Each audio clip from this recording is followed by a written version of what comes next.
application is here in the matter of Standish and Standish. Yes, My lady, I appear together with Richard Sear for Mrs. Standish, who sits immediately in front of me. Ms. Timothy Bishop, King's Counsel, is leading my left friends Tom Harvey and Sophia Paraskiva on behalf of Mr. Standish, who is sitting on the right of the courtroom. My lady, my lords, I wonder if I might begin with a couple of comments which I hope are wholly uncontroversial. The first one is, in trying to discharge the statutory functions, the court indulges in a two-stage process: computation of assets and then the distribution. When it comes to deal with the computation of assets, we say it's looking at really three species of assets.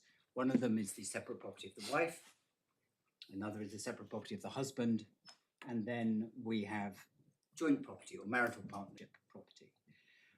That is something which one sees throughout the cases. One sees, for example, as long as the white and white case, which my learned friends put in yesterday.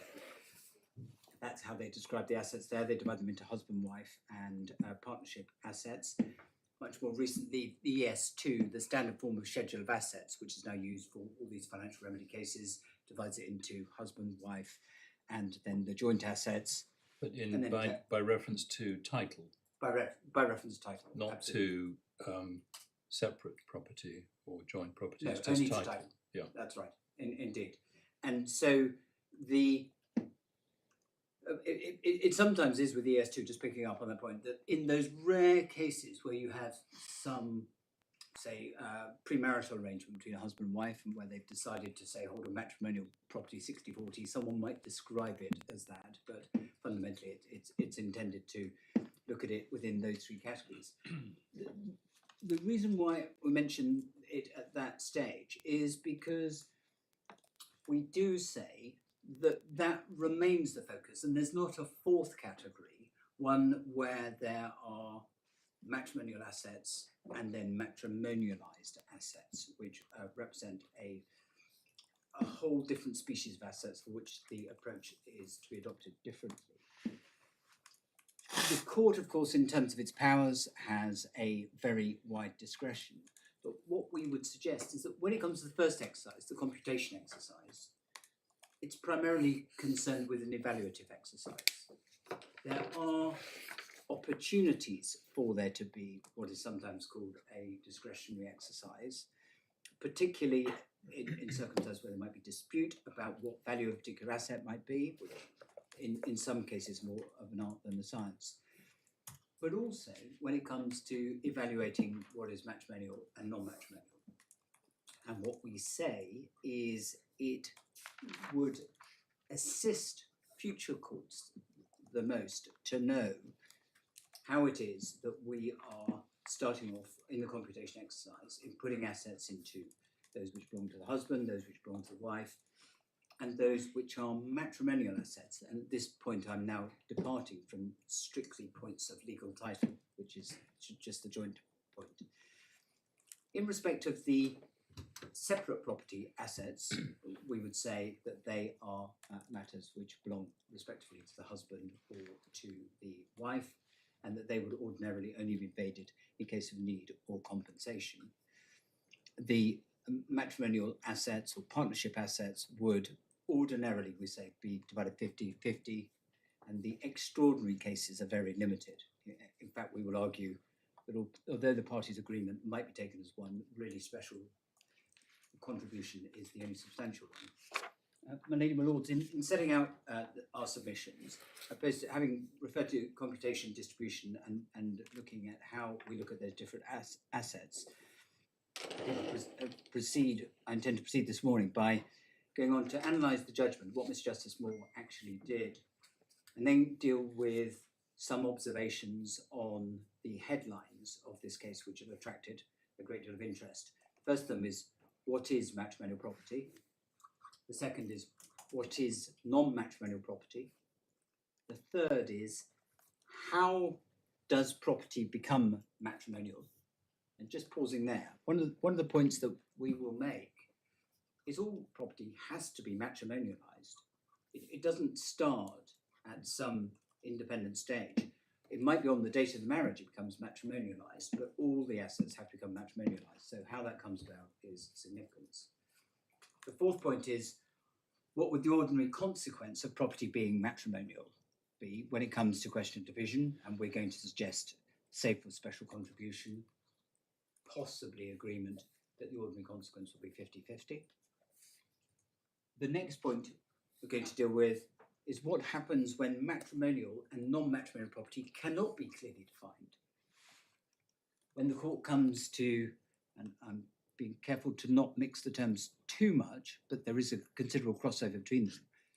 When the court comes to evaluate what is the matrimonial property, to what extent must it exercise its discretion to say, well, a broad view has to be taken as to what matrimonial assets actually are.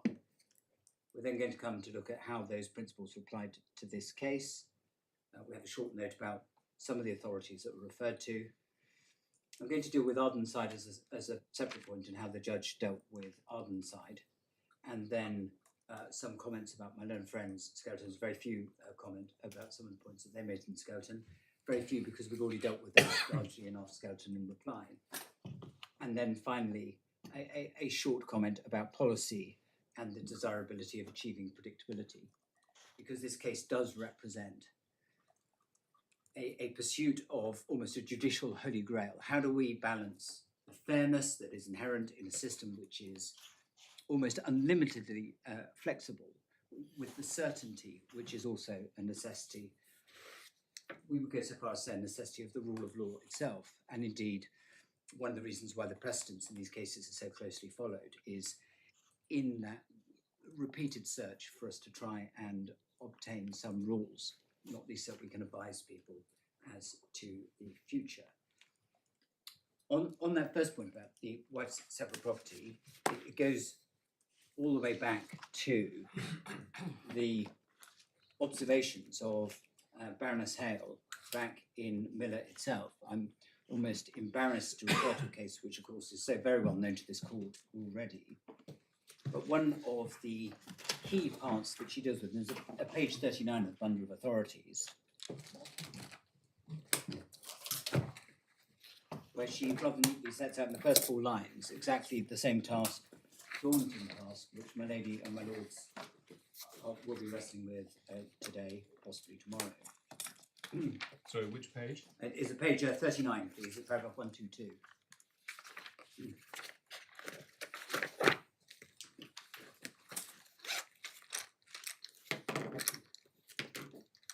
And it's the well-known statement of Baroness Hale, which says, "There is much to be said for the flexibility and sensitivity of English law of ancillary relief. It avoids the straitjacket of rigid rules which can apply harshly or unfairly in an individual case." And that's the one side, and then the other is, but it should not be too flexible. We must try to achieve some consistency and predictability. This is not only to secure that so far as possible like cases are treated alike, which is of course a statement of stare decisis of the rule of precedent, like cases treated alike, but also to enable and encourage the parties to negotiate their own solutions as quickly and cheaply as possible. And then the latter has become even more important. So, and then over the page, when she comes to deal with the criteria that might inform that outcome, she begins with paragraph 123. English law starts from the principle of separate property during marriage. Each spouse is legally in control of his or her own property while the marriage lasts. And then she goes on to make some observations about how in real life people often mix their finances and so on. And one of the striking features about these big money cases is that often the arrangements are either more sophisticated or more specific than perhaps the normal, if I may describe it as that, or the most common of cases, which are the ones described there. Most couples now choose to share the ownership of much of their most significant property, in particular their matrimonial home and its contents. Also, one another duties of support, so that what starts as individual income is used for the benefit of the whole family. And then in 124, so she's dealing there with separate property, we can deal with matters in those ways. when the marriage comes to an end, the court's powers are also flexible. They're no longer based upon the assumption that there is one male breadwinner to whom all or most resources belong, and one female homemaker in need of his support, and entitled to it only as long as she remains deserving. The court is directed to take into account all of their resources from every source, and we agree. But taking into account all the resources from every source is not the same as saying, as is, I think, common ground, saying, well, they're all then divided 50-50 or anything to that effect. Instead, Section 25 has to be looked at, and some search for principle is then undertaken. And the search for principle is described here as, she describes them as 3 pointers found within the Act, and that's a paragraph 128, just over the page, in the third line, where she refers to the court is directed to give first priority to a child who's not attained to the age of 18. Second principle in 129.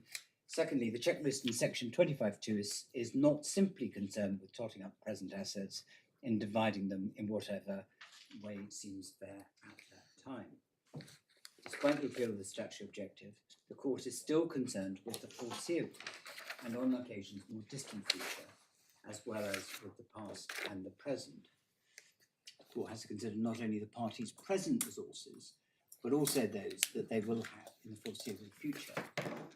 Now, my lady, my lords, we say, in considering what the present resources are, the court is assisted by, in the computation part of the exercise, of seeing that which is the separate property of each of the parties, and that which is properly described as matrimonial.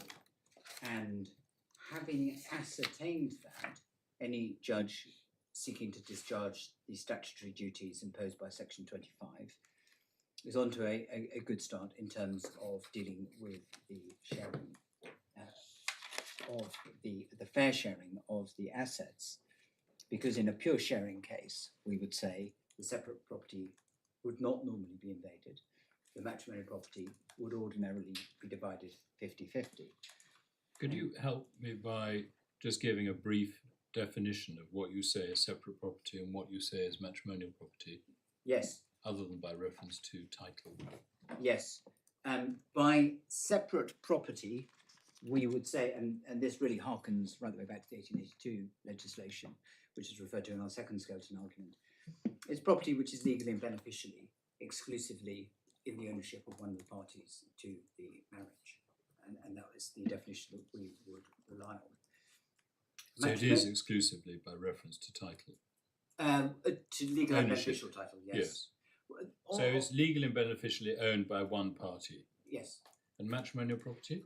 Matrimonial property, we would say, is property which has come to be within the matrimonial partnership. And we use the word partnership rather than marital request, because it can be more than just something which is acquired during the course of the marriage itself. So it's come to property or assets, should we call them, assets which have come to be within the matrimonial partnership. Yes, indeed. Yes. So that's a sort of a brief definition. Yes, it is. It is. Right. And so what we would say is, and again, this is one of the references made both below and in our skeleton argument, is when we talk partnership, there's not really a very good reason to depart from any type of partnership. It's a case of two people are coming together, they have a common endeavour. One of the points that we're going to have to disagree with Mr Justice Moor about is the idea of how common of equal partnership is. He doesn't recognise such a creature in law. We respectfully say there is such a creature, and that when Mr Standish said, well, I saw us as equals, that was a statement of pretty much every partnership, and the exceptions, one would have to scratch one's head to think of what they might be. So can I just, sorry, another question. Can property legally and beneficially owned by one party also be matrimonial partnership property? Yes, even though the bare title might might be in the Not the bare title, legal and beneficially. sorry, the bare title and the beneficial ownership. Yes. Of it. Yes, that could be matrimonial property. So Right. what we would adopt is a similar approach to what your lordship adopted in Hart and subsequently, which is it's almost a negative function. So we start saying, well, what is matrimonial property, and then everything else is separate property. I was going on to the next stage of saying. Thank you. Sorry, What's separate property and what is husband's, what is wife's? So we'd start from the position of saying that which is outside of the matrimonial partnership is the separate property. That, yes. And then it raises the question, But quite. which we come to is Slightly circular there. it is in danger of being circled, but Yeah. like in a commercial partnership, it's often reasonably clear of what's gone into a partnership as opposed to what's been retained by an individual partner as their own property. And there are all manner of indicators as to what that might be. And at some stage you'll help us as to how an asset which is legally and beneficially owned by one party has come to be within the matrimonial partnership. Yes, and I'm going to say that divides itself into two categories. There's where it expressly becomes matrimonial, which is where somebody says, I'm giving this to the matrimonial partnership. And then there are cases where it's inferred that it goes into the matrimonial partnership. And those are the ones which Lord Justice Wilson, as he then was, famously referred to in Care now, that paragraphs 18 onwards. So it comes into the matrimonial partnership either expressly or by inference. Classic example of it coming in expressly, sorry, I'm taking it slightly out of order, but a classic example of it coming in expressly is a newly married couple buying a property in joint names. There'd be no real dispute at all that that is a matrimonial partnership asset held by them jointly. An example of, another example of express would be where someone has their own separate property and they say, I'm going to pay this into our joint account. I want us to use this money to maintain ourselves, say in retirement, £1 million, I'm grabbing a figure from the air, so that we can be both looked after into our old age. It'll be a joint account. If one of us dies before the other, then the survivor will have it, and so on. That again will be an example of an express movement of assets. Joint account. Into a joint account, yes, Right. of the husband and wife. And then importantly, we say on the facts of this case, taking assets from one's own separate property and giving it to one's partner's separate property is not putting it into a matrimonial partnership. Sorry, can you say that again? Yes, so taking one's own separate property and then Yes. expressly giving it to the other person as their separate property is not putting it into the matrimonial property. Right. So an example might be one partner wants to buy the other partner a fabulous expensive piece of jewellery. They're not giving them half of that piece of jewellery. They're giving them it all, and it's becoming their separate property. That very valuable jewellery might be important, particularly in a needs case, in a financial remedy case subsequently. But until it's redistributed, it becomes that person's separate property. So it's nothing to do with how the wealth is generated. It's purely to do with expressly becomes or inferred becomes. Inferential would be an example of inferential. The most common example of inferential would be money built up during the marriage itself, because it's inferred from the fact that the parties are in this partnership together, that they're working together for this common goal, that which they're building up together, they're doing together. The typical Lambert example of the homemaker and the breadwinner is a good example. And again, like in a commercial partnership, it doesn't matter that, say, one of them is out doing sales and getting a lot of work in, and the other one is back dealing with the administration of the office and making sure that everything runs smoothly there. One doesn't discriminate between their roles, but what one does look at is what that partnership is generating. And what we would say is, inferentially, that's within the partnership. Regardless of whether it's legal and beneficially owned by one party. Yes, absolutely. Right.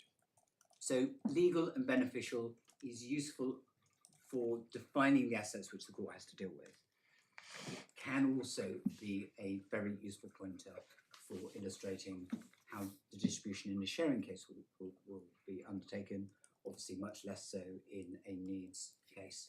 So inferentially, all wealth generated during the marriage is marital property. Is that right? Yes, ma'am. And it's always a case one has to caveat because there is such an infinite variety of cases. So wealth generated on an entirely separately kept asset, such as the shares in K&L, that is arguably money generated during the course of marriage, but we would say no, that's just natural growth on separate property. So that wouldn't fall within the partnership. But if that money is brought within the partnership, the parties rely on that business, even more so if they're working within that business, then it does come in. And there is, then mercifully not too common, but they're common enough to have troubled this court on occasions, those cases where there's a degree of mingling between the separate property, say pre-acquired property, and then the property that's acquired subsequently.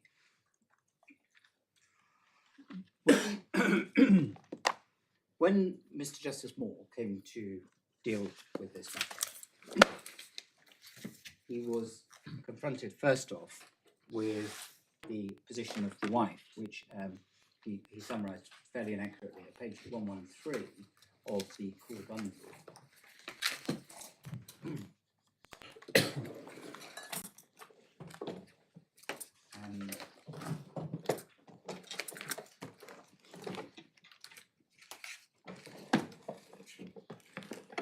The position came from the wife's statement, which is where the wife starts off by saying, first of all, marriage was entirely a relationship and partnership of equals. That's not to say, of course, that they can't have their own separate property. She goes on to say they could have executed a prenuptial agreement before they married to protect the husband's pre-acquired wealth, or a postnuptial settlement at the time of the April 2017 transfers, but they deliberately did not do so, as the husband agreed that what is mine is yours. And then it says the estate planning exercise without the husband's instigation, and so on. The significance of them not expressing any alternative intention when the money passed from the husband to the wife is, and I don't propose to take this too far, is it would have been open to the husband to have said in 2017, look, I'm transferring these assets to you, but I want to express certain reservations. So if you go bankrupt, if you die, if we get a divorce, any of those situations, I want to address those. But there is no comment about that at all. So that any such statement would have undermined the tax purposes. Quite, it would have done. Yeah, it may well have done. By being some sort of reservation of benefit, absolutely, and that simply reinforces what we say is that this was a complete transfer from the husband to the wife. But would it be necessary to make such a reservation when the judge found very clearly that effectively transferring the money into your lay client's name was merely a staging post before it moved into a trust? Well, which she may or may not have been a beneficiary, of course, I understand that, but it would not have been, as you would put it, her money. Well, when it went into that trust, though, it was going to be very much, insofar as these things are permissible on discretionary trust, very much under the control of the wife, and the wife was going to be a beneficiary as well, whereas the husband wasn't. We don't know that. We don't know that it was going to be under the control of the wife, do we? We do, absolutely was. And that was one of the reasons why it didn't take place, was she didn't like the trustee that was going to be... No, well, I know that. Yes, but it was, I'm picking my words very carefully because we're in the realms of discretionary trust. She was going to be the settlor, she was going to have a letter of wishes, she was also going to be able to benefit under the trust. And one of the... Well, that's rather different from being in complete control of the trust. Yes, one can never say complete control, quite, that must be right. But my point was we're perhaps going off into another area. I didn't mean to take you out of your course. It was simply you saying they could have had reservations. Well, we know, A, that would have defeated the object of the exercise in the first place, And secondly, I was going to say, well, do you need any reservations if actually they both knew that it was a staging post to something completely different? Yes, well, Manaid, the answer to those, and to my Lord's question as well, is a post-nuptial agreement did not need to say, well, this money that's been transferred to you should simply be transferred back to me. There were other ways it could be dealt with. It could have been dealt with in much more general terms. It could have expressed some other kind of intention that didn't necessarily involve Like reversing. Well, it could have said that on the division of our marriage, we intend that whatever assets we then have are going to be divided 60-40, for example. Could have said that without going any further into what those assets are. It could have dealt with the principles. So you're saying it could have been dealt with by way of a post-nuptial settlement? Yes, indeed, and it wasn't, and that's. But we have the judge's findings about that. Yes, all his judging findings were that the husband expected the wife to be fair, and not. Well, greedy. we also have the findings that the judge found that there was on authority that that it's not relevant. The fact that someone chooses not to go into either a pre-nup or a post-nup. Well, yes, I'm going to come to that particular paragraph in a moment. What he's saying there's a slightly different point to the one that we're saying, which is just that this was emphatically straight to the wife. And we probably don't need to labour that point too much. It was emphatically the wife. There was no attempt at any sort of reservation, not even the backup post-nuptial arrangement whereby he might say, well, if there's a divorce, then we're going to deal with it on the following basis, which is a prenuptial agreement, and sometimes a postnuptial agreement parties can enter into, i.e. one that sets out the principles rather than the number. It could, for example, have said,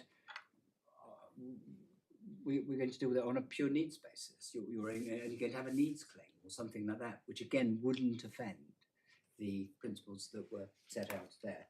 But can I ask you, do you put forward any reason why the husband would have made such a gift to the wife? Because he wanted her to have this money. Absolutely, he's a fair bit older than the wife. He was concerned about tax considerations. There was, I think, a £32 million tax saving that was in prospect. He wanted to achieve all those things. We suspect that he thought the marriage would last a lifetime, i.e. at least one of the parties' lifetimes, and that this money would then be the wife's. But that has to be on the assumption that his intention was that not only would the passing of title be during their lives and upon death, but would also be so regarded upon a divorce.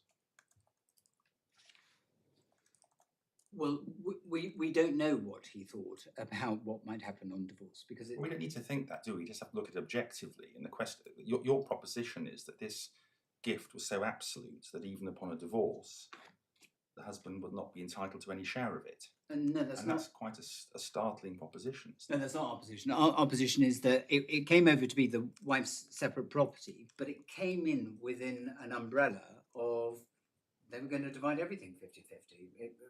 So I thought your current case was that it should have been hers absolutely, and that was that. It should have been hers absolutely during the marriage, and that was the position we say at law. She then accepted. So she was perfectly entitled to make the will that she made, leaving it entirely away from the husband because it was hers to do what she liked with. Absolutely. But when the marriage came to an end because of divorce, she recognised that would be unfair. And so she moves her separate property, and the husband's expectation was that she would not be greedy, and she says that was a well-placed expectation that she wouldn't be greedy, and she says, well, we split it 50-50. What could be fairer than an equal divide? I hadn't understood. I thought the whole thrust of your submission was this was separate property. It becomes the wife's separate property, and then once it's the wife's separate property, the wife concedes, makes this concession back in December of 2020, that some of her property should be gifted back to the husband in order to achieve an overall equal of everything that they've got. So effectively a needs case. You're saying my property, but I will concede because we know that it left him without his needs being met. No, because needs is only one of the exceptions. One of the other exceptions is where the parties expressly agree something else, and that's where we say the court should give effect to the parties' autonomy. So in a situation where one of the parties says, classically in a prenup or a postnup or an Edgar agreement, they say, well, this is my separate property, but I'm going to make some over to you. That agreement of itself is, we say, a compelling factor, independently of needs. But for that concession, and you call it a concession, Yes, it would not be shared. correct. So as a matter of law, it's not subject to the sharing principle. Yes. It's only because she conceded that it should be shared that the judge was entitled to. And he was bound by the ambit of that concession? We say he then should have gone through a process. Well, in terms of the concession, the wife has, then Yes. we say, yes, he should have. Because there was no other legal principle available to him which would justify an other than equal division of that asset. That's exactly right. Right. Yes, my lord. So it is, as my lord was asking you, that it's not subject to sharing principle. It's not matrimonial property. It is absolute separate, as you calling it, property, to which she is entitled to retain, or she's entitled to retain on divorce, on death, on whatever. Save in, for example, a needs case. That's what I was going to say. So Yes. absent, you would say, absent her concession, as you call it, then the judge would be constrained to treat this as a needs case, with the husband only entitled to have such resources from all the money he's earned throughout his career as would meet his needs. Absolutely. Well, that needs figure might be £40 million or 45 or 60. Who knows? There certainly are needs cases which are well into the tens of millions. And one of the things is that the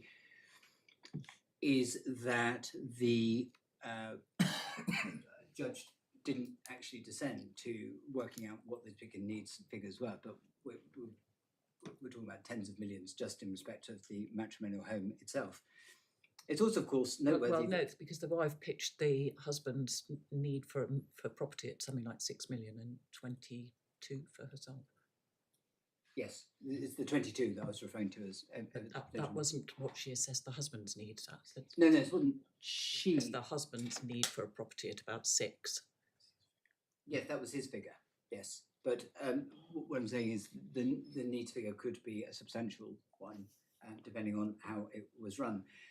Significantly, the husband, of course, was concerned about the impact of what was happening, which is why we had that earlier dispute, which the husband then conceded, about whether or not there was some way that he could rescind the gift. And it was eventually concluded that he could not rescind the gift and that the money had gone absolutely to the wife. And I'm afraid I'm being a little bit slow. What was the wording of the concession? The wording of the concession was that it's in supplementary bundle 1, page 128, and it's the. Is this in the position statement then? It's actually in the statement rather than the position statement. Oh, thank you. So it is.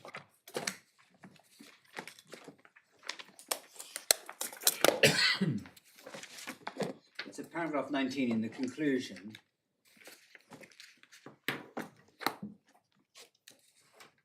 And then the wife repeats what was said. Ours was fully sharing partnership.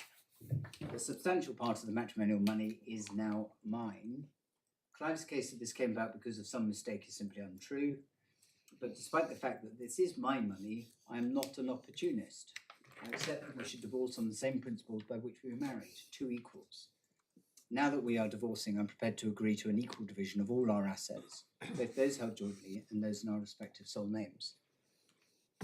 And then I make this proposal openly and in this statement in the hope that we can thereby bring about an early resolution of this dispute.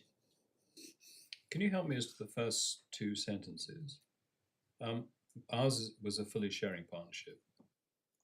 Under the and then, but on the other hand, the substantial part of the matrimonial money is now mine. Speaking for myself, I see those as being somewhat inconsistent statements. Yes, it's an unfortunate use of matrimonial. What it might have said is matrimonial causes act money, i.e. Right. everything has to be Okay. considered by the court. So within the partnership, it was a fully sharing partnership. The whole relationship was one of sharing. All of the money, the substantial part is now mine.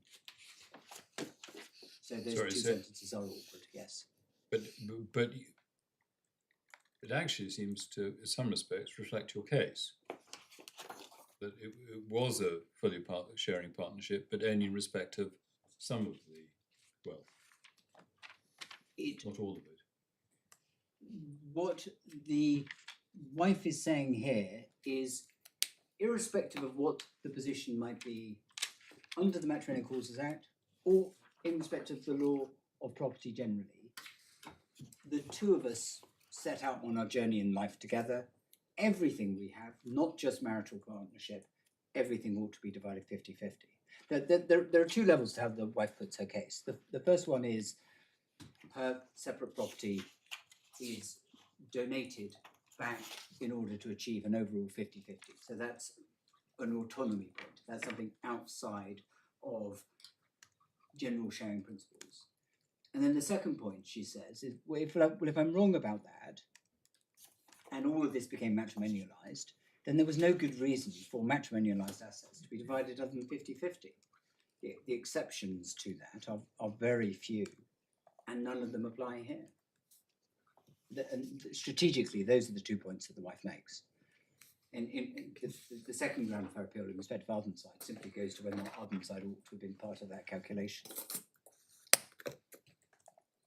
So that's the point there.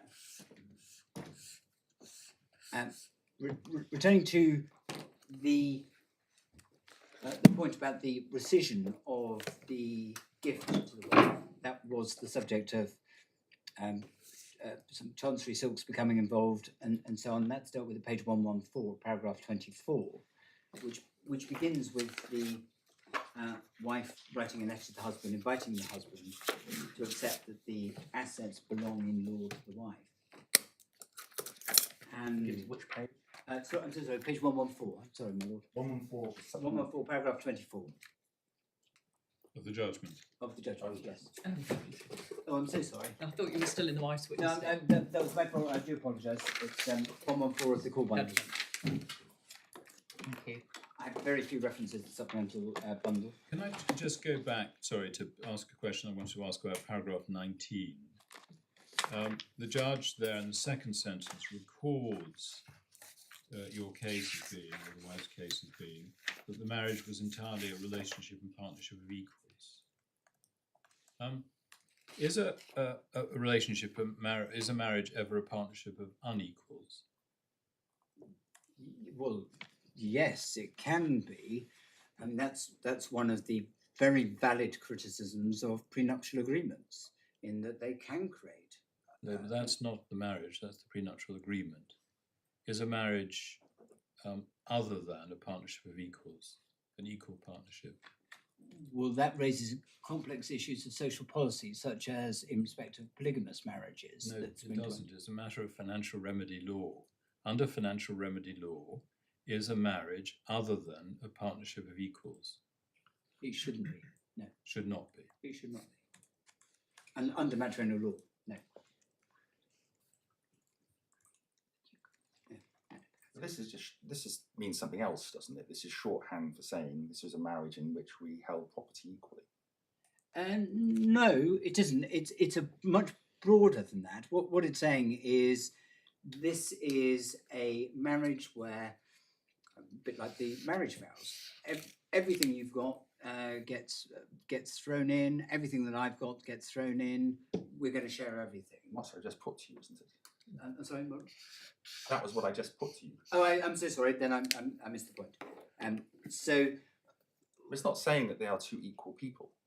I mean, I think we would start from that proposition and say that people, as my lord put to you, the people in a marriage are equals. Yes, they are. What we're Sorry, talking about, I what we're didn't. talking about here is how the property should be regarded. Yes, yes, it is. Well, I think it's both of those things. I think it follows because we are both equal people, because some sort of pre-Victorian sense of the wife would never apply. They are not just equal as individuals, but they're also equal in all their dealings. So it's a very affirmative statement of equality, which takes it beyond the narrow compass of the matrimonial law of saying, well, we just look at matrimonial assets and we divide those 50-50, and then we only invade the separate assets in other circumstances. What the wife is saying here is much more akin to what one understands in its rawest words from a marriage ceremony, where someone gives all their worldly wealth to the other and it's all to be shared in the future. But how does that fit with the wife's case, that actually this money is hers and it's only by virtue of her generosity, her concession, that the husband is going to receive half? Because That what seems inconsistent with what she is referring to is everything to do. So it's much broader than anything that the courts might do. The courts would deal with separate property separately, and she's saying, no, this is much broader than that. As far as I'm concerned, is if it is my separate property, it gets thrown into the kitty, ready to be divided separately. Sorry, divided between the two of us. So that is going further than strict rights, and that's not so unusual in respect of the party's own appreciation of what they think is fair. But Section 25 isn't dealing with strict rights. The strict rights are the legal and beneficial ownership. Yes. So my understanding is what the wife is saying in this paragraph is that it's a very broad equality. So anything I own and anything my husband owns is both in the pot. Yes. So I think, as my lady said to you, why doesn't that apply to the funds that were transferred to her? Well, she's saying it does apply by that concession. She's saying what's mine is yours, what's yours is mine. It's all to be divided 50. But that's not right, because if that was the case, you wouldn't need to make the concession. Well, no, because until she makes the concession, that's not the position. So she makes the concession in order to achieve an outcome whereby everything is divided 50-50, because absent that concession, that wouldn't be the case. That sounds to me a little bit like she's trying to dictate terms rather than accepting the consequences of saying that that their marriage was one of equals. Well, she's saying it's one of equals, but it's only one of equals when I say it is. Well, it's not that. It's her having adopted the idea of they are equals. She still has to look at what the strict legal rights are before coming to the Matrimonial Laws Act. So the first one is, what are the strict legal rights? Well, in strict legal rights, if one of them got sued, if a trustee in bankruptcy was after one, they wouldn't be able to invade the other assets. So in strict legal rights, they don't have that quality, but she wants to achieve it. In terms of the Matrimonial Clauses Act, she would say, again, they don't achieve that level of broad division. And she's accepting against herself that interpretation is one that doesn't reflect how they live their lives. I understand this. Before the assets were transferred to the wife, and they were held legally and beneficially by the husband, on your case, those assets were matrimonial property. No, before the assets were transferred to the wife, they were in one of the, what I'm going to call the heart and heart type situation. They were very complex in terms of the ownership, and so a broad brush would have to be adopted to look at heart and heart, because $40 million of that money had been accrued within the marital partnership. Other parts of that money had been acquired independently of the matrimonial partnership. So the £77 million that was gifted, I'm going to call it the 2017 money. So the 2017 money included an element which was separate property and included an element that was marital request.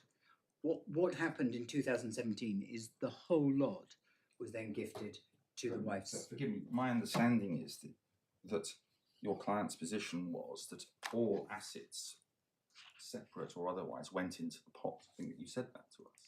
but not a law, only as far as they emotionally were concerned.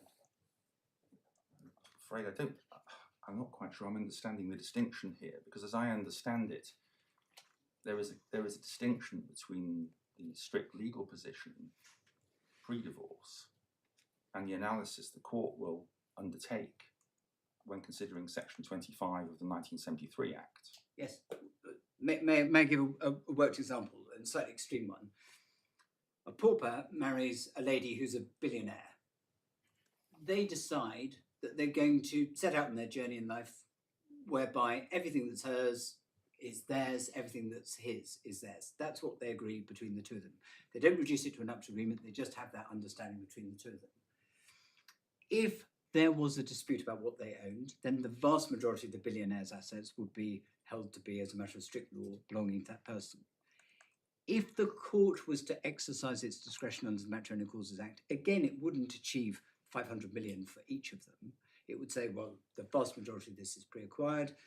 You might invade some of that in a case of needs, but that's it. But it wouldn't stop the two of them still saying, well, that might be the strict legal rights, that might be the rights under the Matrimonial Causes Act. But what we understand, and the two of us want to stand by, is an arrangement whereby the money is split 500 million each. What happens in this case is it's the billionaire who is saying that. The billionaire is saying, no, I know that it's strict law, and also in the way that the Matrimonial Causes Act discretion should be exercised, that I would end up with more than you. I think that's unfair, and therefore I'm going to gift you some of my separate property in order to achieve equivalence between us. And that's her whole position. And the money that came to her was an interesting cocktail of separate property belonging to the husband and marital property, but insofar as the husband had any interest in that, he gifted all to the wife. And so she became, in that analogy, like the billionaire who says, no, I want this divided 50-50. And that's why we make complaints that Mr Justice Moor didn't spend sufficient time on the parties' autonomy, because her having said, well, this is how we want to deal with these things, then that ought to have been a magnetic feature when the court came to distribute the assets between them. So there are really two important respects where we say Mr Justice Moor went into error. The first one was in how he treated this asset at all. But then the second one was in his departure on dividing the matrimonial assets. We're going to come back to autonomy later, I assume. Yeah. Yes, indeed. And the just a paragraph 24. One of the very bottom of the page, Mr Justice Moor says, I gave a short judgment in which I reiterated my view that the court has full powers of redistribution pursuant to the Matrimonial Causes Act 1973. Pausing there, of course, the court does have that power. It's a question of how that power is exercised that we're all being exercised by in this case. But that as the husband wished to argue that the transfer of the legal ownership of the assets to the wife should be rescinded, such that the assets did not become matrimonial property, the claim would have to proceed. Well, of course, that's the husband's case, that's not the wife's case. And the wife's case was that it became her separate property rather than they became matrimonial property. But in any event, they were rescinded.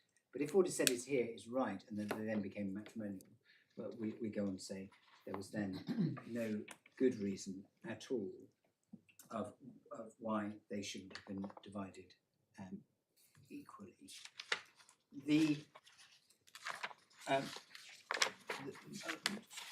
Mr Justice Moor continues at paragraph 50, which is at page 123, where he is assessing what is the matrimonial property. Where he says, at page 123, I'm so sorry, follows that my main task in this case is to assess the matrimonial property generated by the parties during the marriage, to include any settled period of cohabitation that moves seamlessly into marriage. And he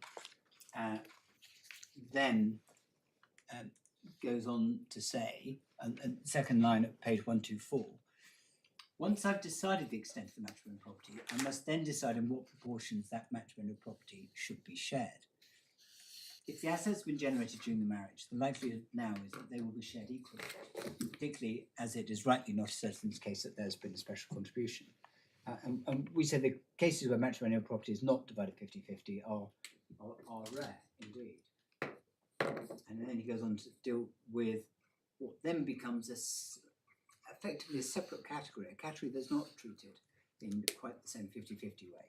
He says, the question, however, is how to deal with assets that were not matrimonial at the outset, but have become matrimonialised as a result of the actions of the parties during marriage. It follows unusually this requires a three-stage process. First, I must investigate what proportion of the assets were acquired by the husband before the marriage. Once I have done that, I must consider the extent to which they became matrimonialised. Finally, if they did become matrimonialised, I must decide what proportions they should now be shared. And then, importantly, he says this, should now be shared, taking into account their provenance.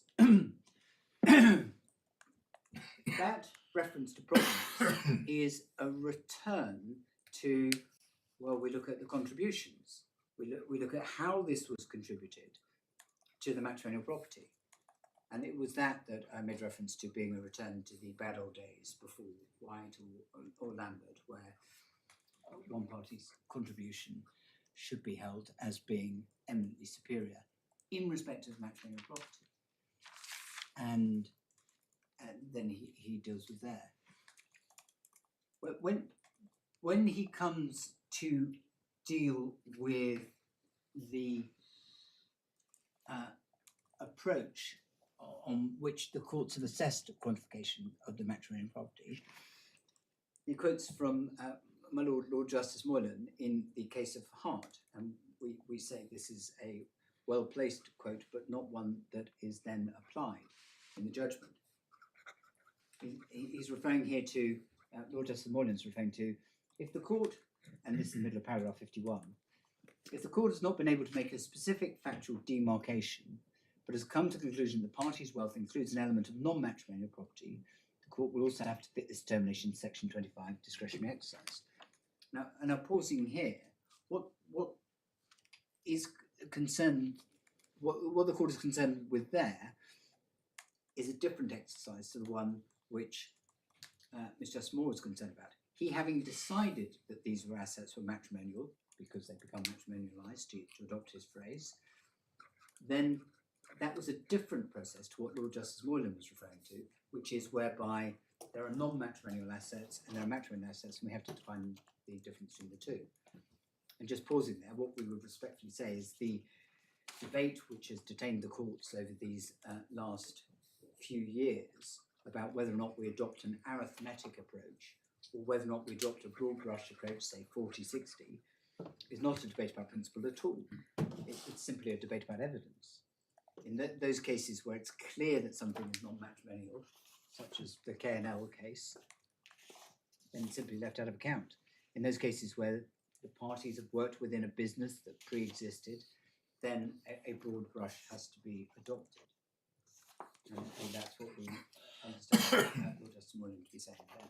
He goes on to say, the court will have to decide, adopting Lord Justice Wilson's formulation of the broad approach in Jones, what award of such lesser percentage than 50% makes fair allowance for the party's wealth, in part comprising or reflecting the product of non-marital endeavour. Of course, that's not what Mr Justice Moor is considering when he has said all of this has become matrimonial. What that's a reference to is non-matrimonial. And this is, we say decidedly, either matrimonial or the wife's. It cannot be the husband's. And he then summarises that there are different approaches about undertaking detailed calculation. We respectfully say that they're not actually differences at all. Paragraph 54, he deals with what he says is matrimonialisation. What we say is that this quotation, the paragraph 18 from Lord Justice Wilson is simply an example of how an asset can become within the partnership. But another example of how it can become is because the parties say it's now in partnership. A post-nuptial agreement, or even later, a deed of separation or a medical agreement might move assets into a matrimonial partnership. So that's one. And then the three situations are set out paragraph 54, and they follow the same idea. And that is that assets that were separate have now become matrimonial. The first one is, over time, matrimonial property of such value has been acquired as to diminish the significance of initial contribution. So that's as the partnership has developed. And then B, over time, the non-matrimonial property initially contributed has been mixed with matrimonial property in circumstances in which the contributor may be said to have accepted that it should be treated as matrimonial property, or in which, at any rate, the task of identifying its current value is too difficult. And what we would say about that is that that's actually two different theses there. The one is where the party is inferentially taken to have accepted it should be treated as matrimonial property, in which case it's 100% matrimonial property. And so if you can do that inferentially, you must be able to do that expressly as well. The second one is where the task of identifying it is very difficult.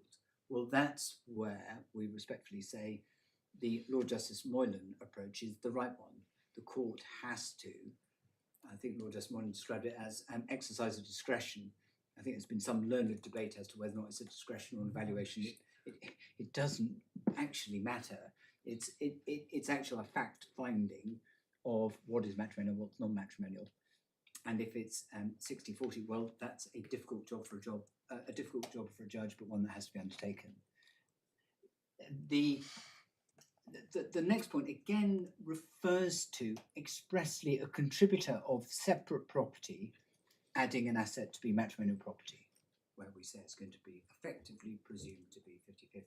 And that is, the contributor of the non-matrimonial property has chosen to invest it in the purchase of matrimonial home, which, although vested in his or her sole name, has, as in most cases one would expect, come over time to be treated by the parties as central matrimonial property. And then that leads us to the main point of contention for the appeal today, which is at that first sentence, paragraph 55.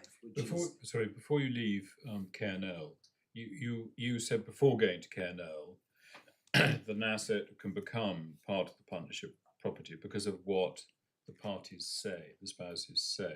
Yes. Just in the course of conversation. Well, that would then become an evidential dispute, but I'm just trying to analyze what are you... So if both parties are agreed that they had said orally, here is £10 million and we think that should be now treated as our money, and they both agree that took place, so leaving aside the evidential dispute that would almost certainly happen in that case, then yes, that would be an effective way for the two of them to have moved assets from being separate property to matrimonial. Well, I pick up the example. It was sort of a conversation saying all this is ours, that then makes it marital property. Yes, so a good example would be, I bought this amazing yacht for us both, and we're going to really enjoy this together. And because of marine finance or mortgages, whatever, I bought it in my name, but I bought it for us, and we're going to enjoy it, and the children are going to be able to play on it. We're going to have a great time with it. That would be an example of what could potentially otherwise be separate property being expressly moved into being matrimonial property. And obviously that would then require some sight as to what actually happened.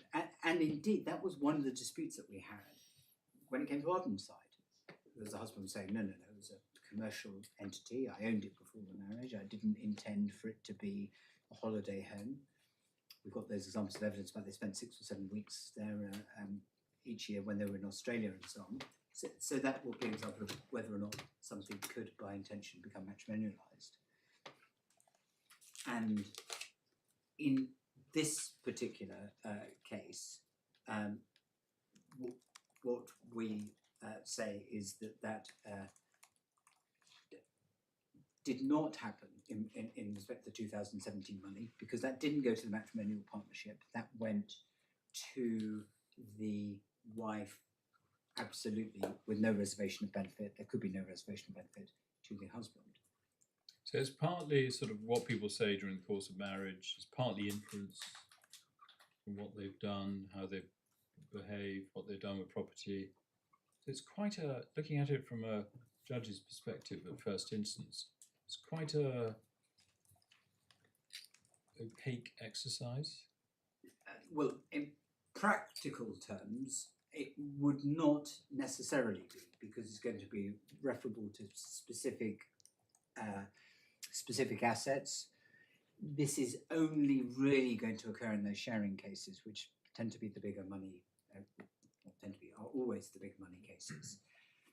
And The judges quite often seem to start with trying to identify what matrimonial property is to see what a sharing claim would produce, and then decide whether that is or isn't sufficient to meet needs. yes, and in practical terms, that's going to be reasonably easily achievable. So this is going to be an exploration of 20, 25, 30 years of marriage, conversations during the course of that 20, 25, 30-year marriage as to what was said about assets, about wealth, about property. Not in the vast majority of cases. In those few cases where you have, and Kernel is a good example, where one party says, well, these shares never became matrimonialised, and the other party says, well, they were matrimonialised a bit. Well, you said this is all our wealth. That could have happened in that case. That could have happened in that case. And So then, this is, I mean, as I say, that conversations, people have different recollections, to coin a phrase, about what might or might not have been said over the course of a long marriage. But that will be relevant evidence for the court to hear to determine whether or not something has either expressly or inferentially become marital property. it would do if one looks at the examples that Lord Justice Wilson gives. Now, I'm just trying to see how your submissions would operate in practice, Yes, and what this would require courts to do. yes. And I'm trying to identify whether, because you're saying it's what people say and also inferentially, Yes. that it would require, if it was raised as an issue, an analysis of what was said during the course of the marriage, what can be inferred from what took place during the marriage. So a long and a detailed analysis, potentially. Well, it shouldn't be a long and detailed analysis. That's the point. And so when we talk about the conversations that might take place, so it pains to say there's not going to be a dispute in a circumstance where they both accept that that conversation took place. That could happen. In an example where one of them says that conversation didn't happen, then the chances are there's going to be surrounding evidence that will tend to show whether or not that really was. Table discussion surrounding evidence is notoriously difficult, though, isn't it? Well, I mean, again, think of the K&L example. In that case, the husband was saying, well, this was an asset that existed at the time. It was part of, it should be treated as part of the assets that are available for distribution. But the dividends didn't ever come to them. And insofar as they did, they weren't very substantial. The shares were kept separately in that pharmaceutical company. So it's not going to be the huge, what was the famous expression, I think Mr Justice Moor, Rummaging around in the attic, exactly. It's not going to be the rummaging around the attic because, as this case is a good example of, it's normally going to be pretty clear as to what actually happened. In a case where, in a sharing case where one... I admire your confidence. Anyway, sorry, I interrupted you. The difficulty, of course, is that we tend to see all the cases that make it to the Court of Appeal are those cases where there's something nuanced, something different. But in the vast majority of cases, we would respectfully suggest that it's going to be tolerably clear that which is separate, that which is matrimonial, that which has been intermingled between the two of them. And then when it has been intermingled between the two of them, the court has to adopt a broad brush approach if there's been that level of intermingling. Where there is a dispute as to whether or not a separate asset has become within the matrimonial sphere at all, that's normally going to be reasonably clear. and the examples of where separate property has become matrimonial, such as the buying of a joint property together, is tolerably obvious because it was bought together. One of the parties might say, well, that wasn't our intention, although we put in joint names, it was because we got a better mortgage rate or something. Well, that's not going to entertain the court for a very long time. So just a final question before, because you wanted to move on, about the 2017 assets. That was an example of inference. No, Is that was right? Expressly. That was expressly. What was express? What was expressed was that the money was going from the husband's separate property to the wife's separate property. I see that, but that's not that. It's not saying it's becoming yours. It's not saying it remains marital property. It's not all this is ours or this is yours. It's simply a transaction. So that's why. But you're saying, I thought you would say it was an inference that it became matrimonial property because it was transferred. No, that's not your case. That's not our case at all. Your case is it's not matrimonial property. Exactly. Our case is it's not Sorry. matrimonial. So we're It's saying an inference that it became her property. But why is it not inference that it became matrimonial property? How does the inference apply in that sort of situation? it expressly became the wife's separate property in 2017. What Mr Justice Moor is trying to determine is how it became matrimonial property. So inference, because you were saying there are two ways in which property can become marital. One is express, this is all ours. Yes, One is by inference. yes. And so I assumed you were saying inference if a property is transferred, but it's only if it's transferred into joint names that's the inference that it becomes matrimonial property. Correct. If it's transferred from one party's name to the other, then there's no inference. There absent more, there'll be no inference. Okay. I may be misunderstanding again, but I thought the presumption was that assets acquired during the course of the marriage would be marital property. Unless they're So this is from an sorry. external source. Yes, but this isn't from an external force, it's from within the marriage. So Well, that's very difficult because some of it is and some of it isn't. Some of the money is within the marriage because that's the $40 million US that the husband earns at the end of his career. forgive me, I mean from marriage in the sense that it's from the husband. I mean, this is an asset that the wife acquired during the marriage, and the reason she acquired it was because she was married to the husband. So why isn't that classically an asset acquired during and because of the marriage? It's the connection that she gets it just because she's the wife is not. Well, he wouldn't have transferred it to a complete stranger, would he? Because he wouldn't have been able to trust. Well, he wouldn't have been able to trust Yes, a he would. complete stranger to deal with the asset for the benefit of the family. Well, he was going to transfer it to a complete stranger in the form of a Channel Islands trust. Oh yes, but that would be a trustee. Yes. Who would owe Yes, who would owe fiduciary duties. but not to him. Well, he that's obviously quite a difficult issue in for settlers in trust law. But a lot of trusts do provide that the trustee should comply with the wishes of a settler. Not this one, because the settler would have been the wife. Yes. And So he was going to see it go outside of the marriage. well, I would suggest if you're suggesting to me that the intention here was that the assets were transferred to the wife on the basis that they would be absolutely hers to deal with as she wished, without any expectation that they would be dealt with for the benefit of the family, I would find that surprising. Well, that's not that's not the wife's ultimate case, because what the wife's ultimate case is that they were transferred to her as her separate property, and it might be helpful for us to go to the paragraph 74 at page 132. Please have taken it slightly out of order.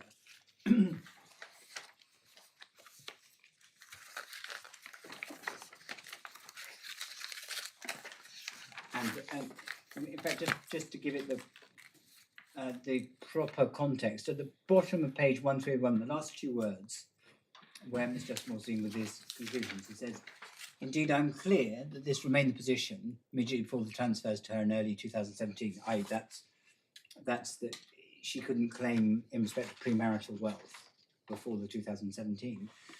And then he gives the example of, after all, the husband did not put assets in joint names other than Mansmere Manor.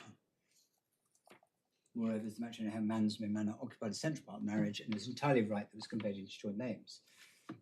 Although the husband paid for it, it became and remains matrimonial property. So that's an example of separate property, the money that he used to pay for it and so on, becoming matrimonial property, and that's done expressly by being put into the joint names. There's then in the next Even if paragraph, it wasn't in joint names, K&L, it would have been regarded as matrimonial property. in K&L, Because it's the matrimonial home. yes. It actually doesn't matter whether it was in joint names or not. No, I'm really repeating what Mr Justice Moor says, which is it being in joint names is another indicia that this is intended to be a joint and therefore matrimonial. All right, so you wanted to take us to paragraph 74. So a property that was an investment property which they put into their joint names could become a matrimonial asset. So that would be an example of an express statement. And then paragraph 74, the finding which we agree with is there is, however, no doubt that the 2017 transfers changed the position. It is accepted that the husband divested himself of his interest in the portfolio of assets that he transferred to the wife, now worth some 80 million. So he has no interest at all, and that's emphasised in the next sentence. There was no reservation of benefit, as that would have defeated the tax saving scheme. The assets became the wife's. Well, we agree with that. That's common ground, legally and beneficially the wife's. Yes. But then as the judge goes on to say, Yes, that's what I'm going to come to. yes, So he then comes on to say the only claim the husband could possibly have to them, at least following the dismissal of his mistake rescission claim, is in the context of financial remedy proceedings following divorce.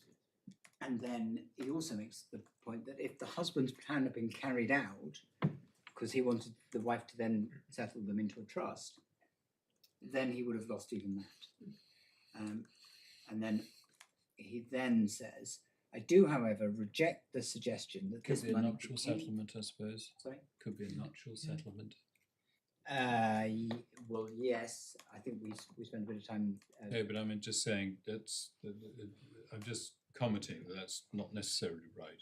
Yes, and there's probably another qualification too, which is if the wife died domiciled, and this was a claim by an ex-husband within 12 months, he might have had that claim, which of course would be another form of financial remedy. But it depends on the nature of the trust that the wife sets up as to whether or not it would be subject to a claim, of course. It's not impossible for her to set up a settlement which is not a nuptial settlement. Difficult during a marriage. Yes, very difficult, but not completely impossible. Particularly if one thinks of the Star Trust arrangements in Cayman or the Vista Trust. Yeah, but you're talking about. Yes, there are two issues: one, whether it is, and the second is enforcement. But whether it is a matter of English law. Yes. Yes. Anyway. But it was going to go into a foreign law jurisdiction, and there certainly are. I mean, one of the things the Cayman Star Trust would be outside potentially of nuptial settlement, but that's for another point. The key point then is, having said it becomes the wife's, I do, however, reject the suggestion this money became the wife's separate property, and then entirely free of any claim by the husband other than on a needs basis. And then he gives the example. We said this is to confuse different ideas. He gives an example here of the obvious example is the moneymaker generates significant assets during their marriage but keeps them in his sole name. Well, they've become marital because they've been generated by and for the marital partnership. That's not this position at all. The homemaker's claim to share those assets is just as strong as if he placed them in joint names. So we have no difficulty with that. But that's not what this is. This is not money that is being generated as part of a partnership. And then it says, in the same way, if a moneymaker transfers assets earned during the marriage into the name of the other, the moneymaker can still make a sharing claim against those assets on marital breakdown. And then he puts the perhaps normative value that that's discriminatory and entirely unfair. Well, is that entirely right as far as the wife is concerned? Because these are assets which have been generated into her sole name by virtue of the marriage, aren't they? Well, that raises the question of, first of all, were they by virtue of the marriage? And there's no finding that they were by They were virtue of given the to her by her husband. They're given to her by her husband, but they could equally have easily have been given to a trust. Well, they were given to her by her husband as part of a family scheme to reduce the amount of tax which would have been payable. And it seems to me that to say that in some way this was intended to be an absolute gift, divesting the husband not only of his legal and beneficial rights, but any right to share in those monies upon a divorce, is a quite extreme submission. Well, And it's so extreme that it seems that as a litigation strategy, your client was advised not to take that position in this litigation. well, the useful juxtaposition is of, say, an unmarried couple who've been together 25, 30 years. They've got 5 children, let's say. To all intents and purposes, things seem to be very happy. And in that case, the one party who's cohabiting transfers the assets to the other party, again as a tax saving scheme. In that situation, there would be unquestionably no claim that the partner I'm would sorry to interrupt, Mr. Pod, but I really don't find an analogy to cohabiting couples helpful. Everyone that's been involved in this area of work for as long as certainly 2 of us on the bench and you and Mr. Bishop and your juniors have been, know perfectly well that there's constant anxiety of the vulnerable position, particularly women are in when they're cohabitees, and how constantly there's been efforts to change the law to Yes. protect them. So I don't think it's at all helpful to try and cross-rough what happens to cohabitees into a divorce. The only reason I went, Fortunately, we do not treat husbands and wives the way we treat cohabitees. well, absolutely, that's absolutely right, my lady. The only reason why I went there was to look at the non-matrimonial causes act position to see what the position at the wider property law position might be. And Well, that we know is- the property law position is that there would be no claim.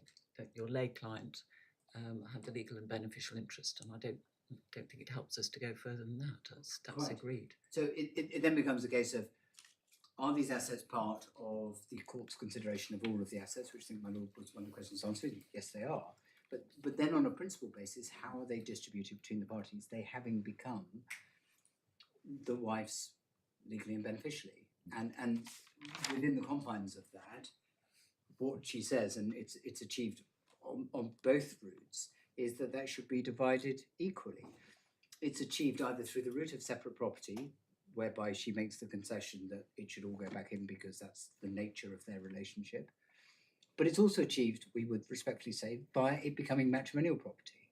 Because on a matrimonial property basis, it should be 50-50. And as I say, that's very much the twin track. But that's very much your backstop position, isn't it? Well, it's probably not as far back as a backstop. It's running in parallel, really, because the law is difficult when it comes to saying, we've referred to the evidential difficulties already of establishing what is matrimonial as opposed to separate.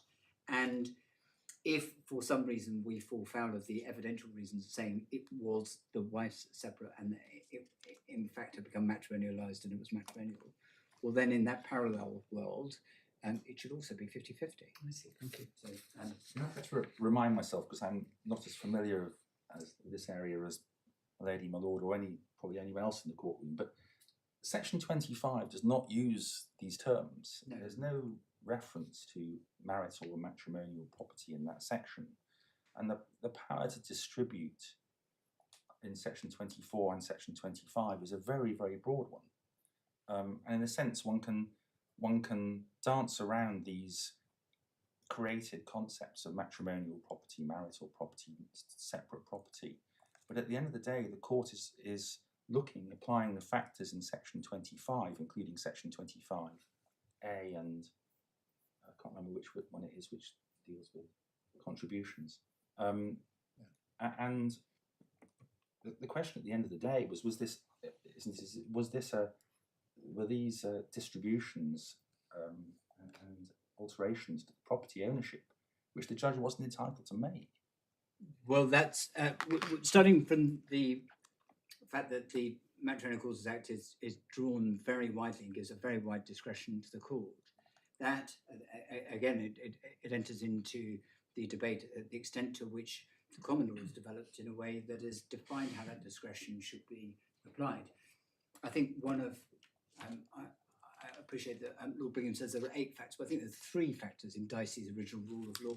And one of them was that you shouldn't have discretionary systems because they're inherently capable of turning out different results in different cases. Sorry, different results in similar cases.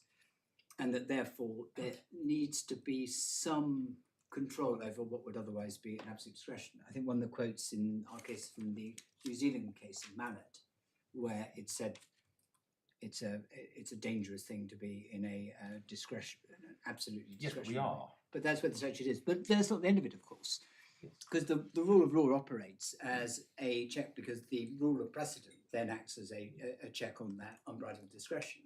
And what we would say is the way that the law has evolved so that we can have some certainty in what would otherwise be a length of the Lord Chancellor's foot situation is that there are certain indicators that would suggest what is fair. Yeah. And they are, the courts have always been at pains to avoid words like presumption, so instead we have words like yardstick, which again is not found there. But they normally require a very good reason to be departed from.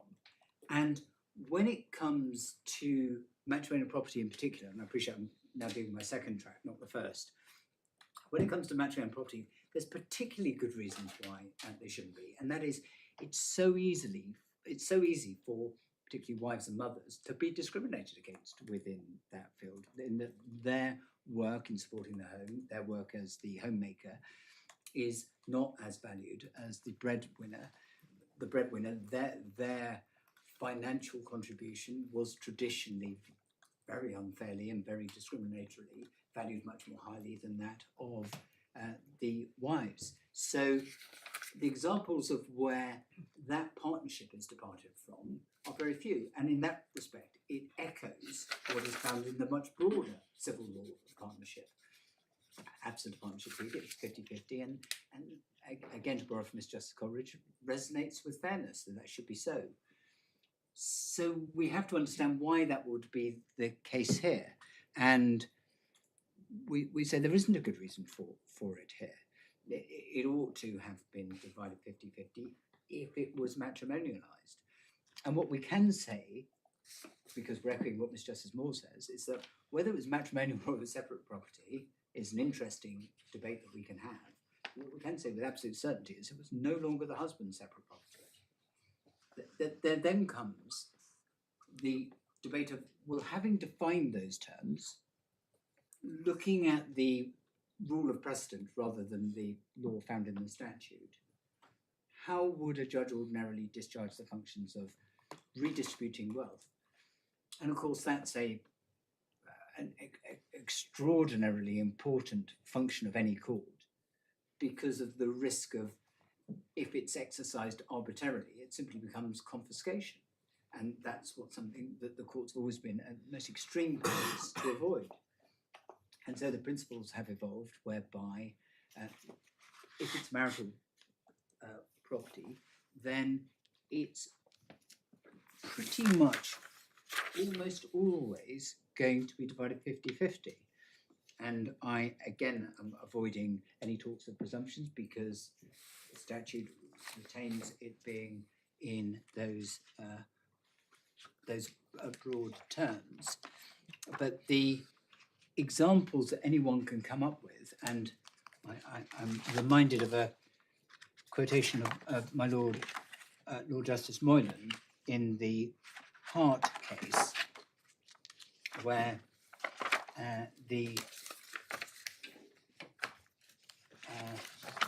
when it came to invasion of non-separate property, which is in page 265 of the authorities bundle. Thank you.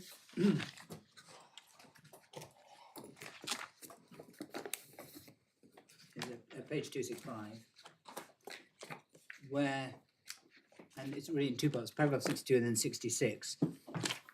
In 62, my lord says, the classification of property as non-matrimonial or matrimonial is relevant to the application of the sharing principle, because the court is seeking to establish the extent to which the current assets, and it's current assets, of course, so not what the historical position was, owned by the parties comprise or reflect the product of marital endeavour and the extent to which they do not. This arises because, as explained below, the sharing principle applies with force to property, but does not apply or applies with significantly less force to non-matrimonial property. And then in paragraph 66, and this certainly aligns with the experience of every practitioner I know of, is that he says in paragraph 66, having said that, I'm not aware of any case decided since Charman's case in which a spouse has been awarded a share of non-matrimonial property by application of the sharing principle. And if one was to try very hard to find examples post-Charman, there aren't really any. There's two that are prior. One of them is the special contribution cases where the fortune is so enormous that a special contribution can be argued. And then the other is probably not a departure from the sharing, and that's where the parties have entered into a different agreement. And the reason why that's probably not is because the different agreement has redefined what is matrimonial. So absent those two, once it becomes matrimonial, it really, we say, ought to be 50-50. And the... Can I just say that that is slightly using the label rather than what the label represents? Because if you look at 62, and this is repeated it derives from Miller, doesn't it? I think, Yes. but it's the product. The extent to which assets owned by the parties comprise or reflect the product of marital endeavour. So you can't just use the label and say it is matrimonial. So if something is matrimonial property, it's the product of marital endeavour. That's what makes it marital property. It's not an abstract it is a legal construct, but it's not an abstract construct. It's based on, you're looking for the wealth or the assets that have been generated during the course of marriage, because of White and Miller saying that the product of the parties' joint endeavours should be shared equally between them, absent compelling reasons to the contrary, special contribution, and reasons such as liquidity. But that's what it is. So it's not an abstract concept. No, and that indeed is the expression that my lord uses in that case. But so saying once something becomes matrimonial, and the question this case is raising is, how does something which otherwise would not be marital property, because it is not arguably the product of marital endeavour, becomes marital property? yes, And you're saying either expressly, because the parties have said, or the matrimonial home, or inferentially. yes, which marital endeavour would be an inferential example. So assets which are built up by common marital endeavour are inferred to be matrimonial assets. And the example of express ones, again, would be, say, in a prenuptial agreement. I understand in California, for example, one is required to pay something for a prenuptial agreement to work. So the money that's paid into the marriage, that could expressly then become matrimonial asset. You touched on it in the course of your submissions so far, and I see the time, and you're probably going to come back to it again later, is how and why is it? What's the sort of principle that makes something which is not the product of marital endeavour into something which needs to be treated equivalent to the product of marital endeavour? What is it that makes that a fair proposition Well, we would say that within the context of Section 25? yes, within the context of Section 25, it's when Don't come to it now. I'm just saying that's a question which I'm sure you're going to address in the course Yes. of your submissions. Well, it might be helpful if we just touch on it very briefly because we're within that case. So it might be helpful Right. to go back to page 256. and 256. 256 in paragraph 2 of the Lordship's decision. And this was the McFarlane quote which your Lordship was referring to earlier. And this is where you're referring to matrimonial and marital words being used interchangeably, refer to Lord Nichols's speech in White and White, where he used the expression from a source wholly external to the marriage. Well, that in itself raises the interesting question of whether or not something from a husband's separate property to a wife's separate property is external to the marriage, or whether or not the marriage itself has its own partnership quality. And we say from one party's separate property to the other party's separate property, like the gift of jewellery, it is something which would be external to the marital partnership, because the marital partnership is then defined in the next sentence, where it says Lord Nichols defined matrimonial property in McFarlane as the financial product of the parties' common endeavour. And then what we are concerned to find is, we would say, what is found within that partnership itself. And it does permit the parties to introduce into it. It doesn't just have to be things that they've built up together. They can actually introduce, and that's what Lord Justice Wilson's inferences are. And it goes on to say, Baroness Hale of Richmond's case in McFarlane used the expression, the fruits of the matrimonial partnership. Well, that is, again, closer to the position adopted by Mr Justice Moor, because he's saying, well, that's something which the two of them are using, that's the fruit. And then in Charman number 4, it said matrimonial property was described as the property of the parties generated during the marriage, otherwise than by external donation. And we would say property from one party's separate property to the other party's separate property is external to the marital partnership. And Sorry, can you say that again? yes, property donated from one party's separate property. Can I just... yes, property So donated from one party's separate property to the other party, and they're expressly gifting it to them absolutely. So this is yours. Take the example of the billionairess. Sorry, property, just just the proposition. Yes, Property donated from one party's separate property to to the other party's separate property. Yes. So that Is- party is to have legal benefit. That other party becomes the other party's separate property. Is external to the marriage partnership, Because I it's think. Thank external you. property, That was exactly. is external to The marital partnership. the marital.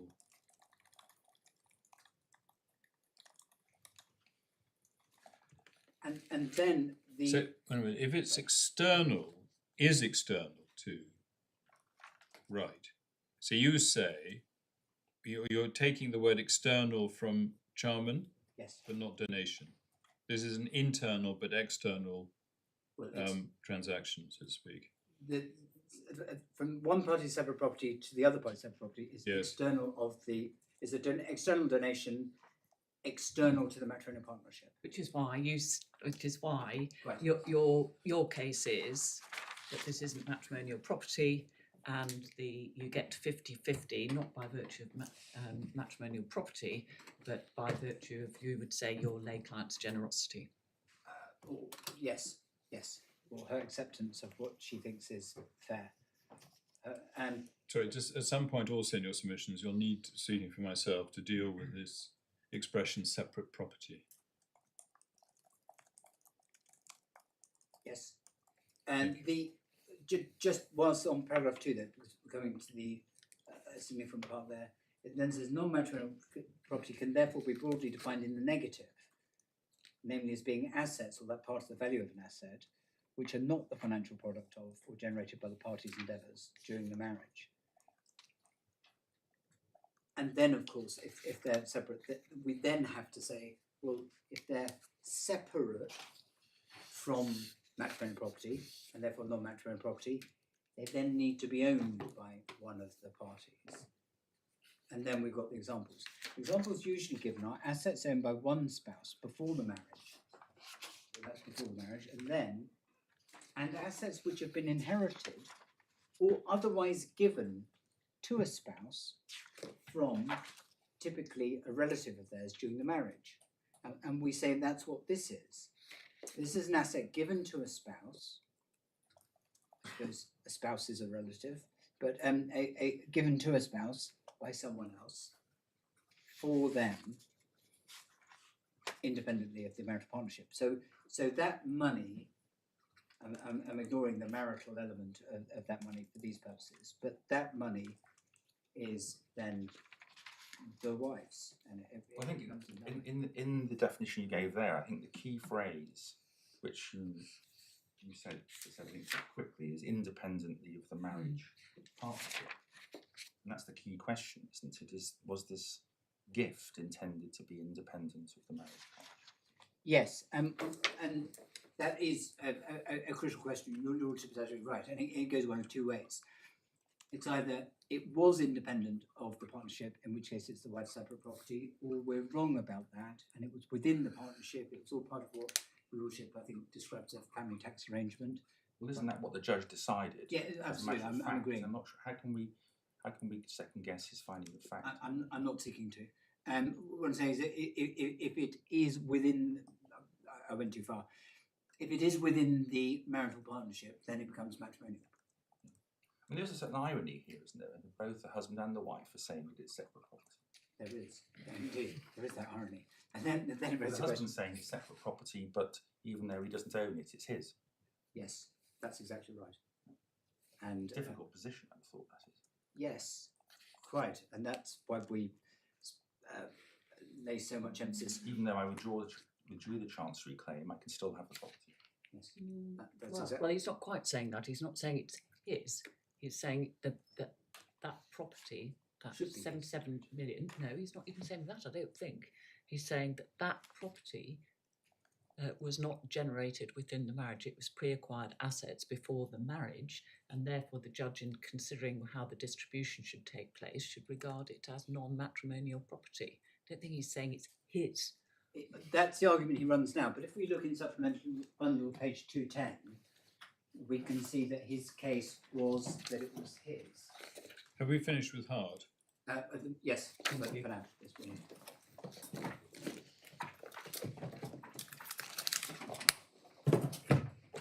Sorry, supplemental bundle. Supplemental page 210. This is the husband's pawnee. This is August of 2020. But presumably this was at a time when the chancery proceedings were either in contemplation or active. Yes. So that, just so that I'm getting the chronology clear in my mind, I see Mr. Harvey nodding. So his assertion that the property was his was Yes. based on the basis that he said that he should succeed in a chancery action. Exactly. Because it was by mistake. So I'm not Exactly. sure how that. All I was saying was what your relationship was saying is his case now. That hasn't always been his case. That's all I was saying. Right. Well, do we need to go to his former No, unit? well, not in those circumstances. No, we don't. Thank you. Because the just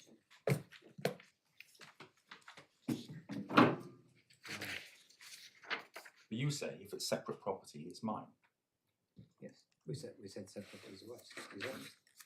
So So therefore, you would support that contention. It's separate. Well, you would obviously do support that contention. yes, and we then have the third view, which is the view that it is matrimonial.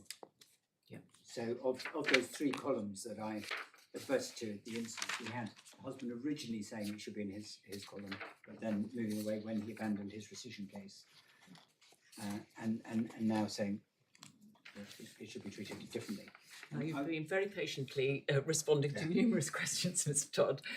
Where have you got to?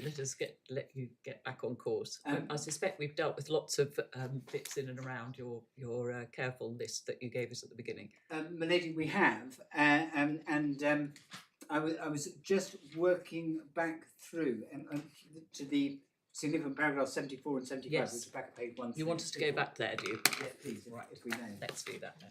Thank you. And it's again, this follows on from what we were just discussing, which is the sentence which is hard to reconcile with what's said above. It begins as the £80 million transferred. £80 million, of course, what it's worth now. It was 77 then. As the £80 million transferred to the wife did not become her separate assets, I must decide what it did become. Well, that's hard to reconcile with the fourth line in the paragraph immediately above, which is the assets became the wife's. And we say that's irreconcilable. And the reason that the judge then goes into error is because if he does exclude the possibility of it being the wife's separate asset, then the only other avenue he correctly concludes is that they must be matrimonial. But he didn't need to exclude that. And that's the critical point there. And what the judge then finds there is Mr. Bishop urges me to find did not become marital property, cannot be right about that. The assets are not held by the wife on trust for the husband, so he's given up all interest. And then here, the only possibility is that they became matrimonial property. And that would be justifiable on an interpretation of matrimonial property being the product of what the parties have acquired during the marital partnership. And endeavour is a very difficult word because parties can acquire a great deal passively without doing anything at all. And that would still be marital asset, it'd still be within the partnership. One thinks the example of they buy a property with a bit of land, they don't do anything with it, it then gets planning permission, it's then worth a huge amount of money. No one would dispute that that is all still marital money, even though it might be said they haven't actually done anything at all in order to acquire that. And what Mr Justice Moor seems to be positing here is, well, somehow or other this money has come into the marital partnership. Endeavour is a difficult word, and so therefore it's become a significant feature there. And of course, he could be reinforced in that view by saying that on his finding, $40 million plus accrual on that, but less tax and so on, would certainly have been earned by virtue of endeavour during the marriage. Can I ask you a question? As I understand it, I understand your case that it's separate property. You then say that your client made a concession, and your concession was that it should be shared equally. So at that point, you have accepted that the judge should have a jurisdiction, or should exercise the power to order that asset be shared, distributed, notwithstanding that it is. I don't think we're accepting a discretion. I think what we're saying is he should give effect to what. Well, in the exercise of his we're discretionary agreeing. power under Section 25. Yes. My question for you is, do you say that the judge was exercise of his power under Section 25 was thereby fettered by the terms of your concession? In other words, could he only share it equally? The word fetter is very strong, of course, particularly when used in the context of discretionary jurisdiction. But what we say is, again taking the autonomy point slightly out of kilter, but that when it came to dividing the asset then it was something that should have been, everything should have been divided 50-50, and that there was no good reason, no reason at all, as to why it shouldn't then be divided in accordance with certainly the wishes of the wife. So better is probably too strong, because there might always be one example where you might depart from something in respect of a discretionary jurisdiction, but based on precedent, based rather than statute, there was no reason why he should do anything other. Well, can I put it this way? Was your concession that the judge should treat it as matrimonial property? Not entirely, because it was much broader than that. It was insofar as the husband says he's got some separate property, then that separate property should also be divided. So that everything should be divided 50-50. So if we were wrong about Ardenside, and Ardenside was the husband's, Ardenside land was the husband's separate property, then that ought to be included as part of the equation. That's what the wife was saying. So both parties' separate property and the matrimonial property should all be added up and divided 50-50. But none of it was matrimonial property, but apart from the matrimonial home. The matrimonial home was, back in up to 2017, an element of that 80 million had been, but that was then lost when the transfer took place. It was transferred out at the husband's wish. So yes, your lordship's right. It's that, and dealing with the point about the giving effect to the autonomous rights of the parties, we say it's a case of both looking at, and perhaps I can just take these authorities now, as it might be a convenient moment, is first of all looking at, in the case of Para, which in the authorities bundles is found at page 141.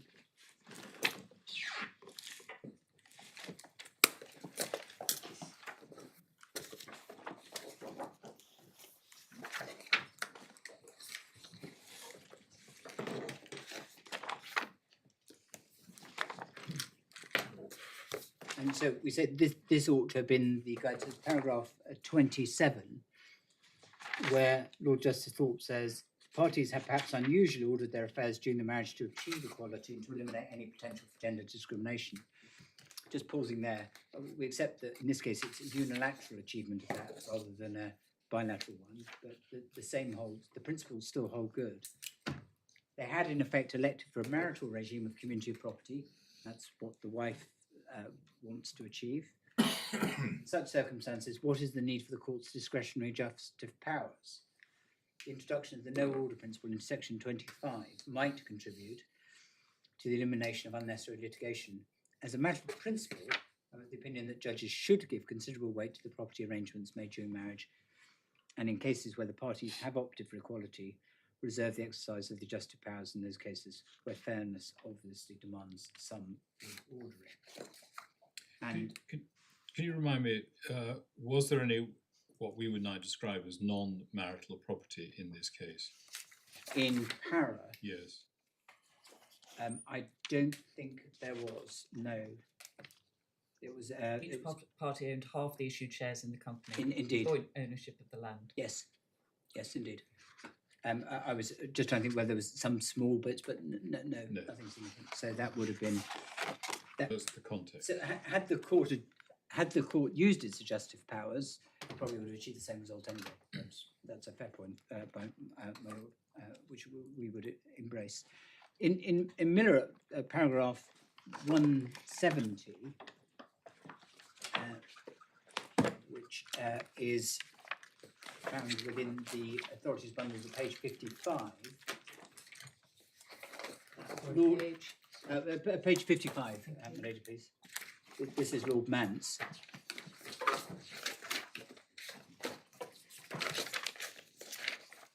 who is agreeing with what Baroness Hale said in paragraph 153, which is about a matrimonial property regime starts with the premise of separate property. It says,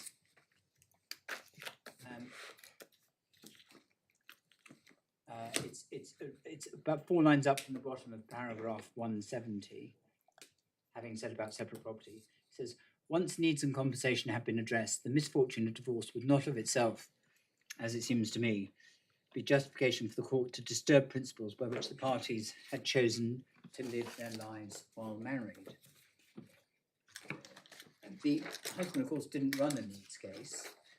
He could have done, and he could have articulated a case that was very substantial, but... You mean run a needs case for himself? Yes, indeed. Yes, he could have done. To say that he should only get his own needs? As a backup position, if he was to say, well, I've got some basis on which I should be getting ready more. He didn't need to run a needs case. We never said he needed to run a needs case because we were always making money available that his needs could be met. That was all, our open position was always he should have the order of what, 67 million pounds, so he could get that. So he would always have had that opportunity. We're not saying he should have, but he had that opportunity. But if he's not doing that, and he wasn't doing that, and the wife said it was not a needs case either, then there might not be justification for the court to disturb principles on which the parties married. The last of the... Can I just, how does that proposition, and I think some of these passages were looked at by this court in XW and XH, They were. how does it fit with what Mr Justice Moor said in paragraph 74? It's long been clear in this jurisdiction you cannot benefit from keeping assets in your sole name. Well, he's The talking about... obvious example is the moneymaker who generates significant assets during the marriage and keeps them in his sole name. Well, that must be a reference only to matrimonial property, only to that property which has been... So what's this a reference to? This is a in reference... Lord Mance's, when he says that there's no justification for disturbing the principles by which the parties have chosen to live their lives while married, once you've dealt with needs and compensation. To put it in the context, so he begins in paragraph 170, we're referring to 153. Yes. 153 is where Baroness Hale is referring to, which is page 50, Yes. which is where she says we start with the premise of separate property. Yes. But there's still some scope for one party to acquire and retain separate property, which is not automatically to be shared equally between them. And it's a phrase which has caused some difficulty in other cases. I think we've moved on since then, haven't we? Well, yes. I mean, I'm not going to... Because you have said, accepted, that marital property is invariably shared equally. Yes. There's no case in which it hasn't been. Absolutely. I was just putting that reference in just Right. because she says it there. So we have moved on from that, and we certainly moved on from unilateral arguments. So just giving that context. So he's talking about a separate property regime in paragraph 170, and then he describes that marriage as being a traditional one. Mr. Miller worked, Mrs. Miller gave up work to look after him. And then there can be marriages, long as well as short, where both partners are and remain financially active and independently so. They may contribute Sorry, to a house. you're reading from... 170. Oh, sorry, thank you. I'm so sorry, my lord. Sorry, yes, yes. I was just looking at one. He begins referring to 153, so I I've was got giving it. the context. Yeah. That he's talking about separate property regimes. And he says that the two of them might have their own independent existences and so on. So they may contribute to a house and joint expenses, but it does not necessarily follow that they are or regard themselves in other respects as engaged in joint financial enterprise for all purposes. Intrusive inquiries into the other's financial affairs might, during the marriage, be viewed as inconsistent with the proper respect of the other's personal autonomy and development, and even more so if the other were to claim a share of any profit, and so on. In such a case, the wife might still have the particular additional burden of combining the bearing of and caring of children with work outside the home. And then he deals with, if one partner were more successful financially than the other, the questions of needs and compensation have been addressed. One might ask court should impose at the end of their marriage a sharing of all assets acquired during matrimony, which the parties had never envisaged during matrimony. Well, again, that's the same point that Baroness Hale said, and my observation was we moved on from We that. have moved on from there. It was. I was just giving the context to the next part of. There is still force in his last sentence, though, which is there are sometimes occasions where the parties have agreed upon a particular approach, which is one which the courts should embrace, even if the courts might have adjusted it to some extent independently. And the last of the quotes that I would have support that is found on page 94 in Lord Phillips's speech in Grantino and Radmacher. So can you help me, when you say the parties have agreed upon a particular approach, could you just enlarge on that to help me understand what you mean? In the Para case, where they've agreed on a particular approach, in this case, where the wife is saying, our fundamental basis should be one of a community, or alternatively, where the husband has transferred the assets over, so that they are inferred to be matrimonial. Is it a bit crude to say that sounds a bit like heads I win, tails you lose? In other words, if you go down that you can't keep assets if they're marital wealth, the fact that you kept them in your name doesn't matter. They're subject to sharing. No, the only assets where it doesn't matter if it's in someone's name are those assets which are within the marital partnership. Assets So to what does the particular approach apply? To what assets? When you say the parties have agreed upon a particular approach, yes, to what resources, assets does that apply? and the marriage is a joint endeavour. So assets which are directly referable to that joint endeavour, and they can get there one of two ways. Sorry.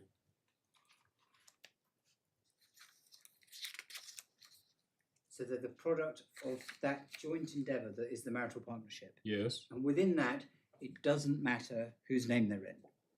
But in respect of separate property, it's extremely important whose Right. name So they're in. it's coming back to I need help on what is separate property. I see. Well, then... Not now. You're dealing with autonomy now. Don't go. Please don't go Okay. off. Come back. Thank you. Come back to it. I There's will. the man who distracted you. I will deal with so the last of the quotations in respect of autonomy, which we say would again, without using the dangerous word of better in the context of a discretionary jurisdiction, but a precedent which ought to have guided Mr Justice Moor is found in paragraph 78 of Grantino and Radmacher at page 94 in Lord Phillips's speech. And at page 94, in paragraph 78, sorry, I should give it context by saying paragraph 77. Section 25 of the 1973 Act provides that first consideration must be given to welfare, well, now, a child under 18, a nuptial agreement cannot be allowed to prejudice reasonable requirements. And then we have the heading, autonomy. Autonomy.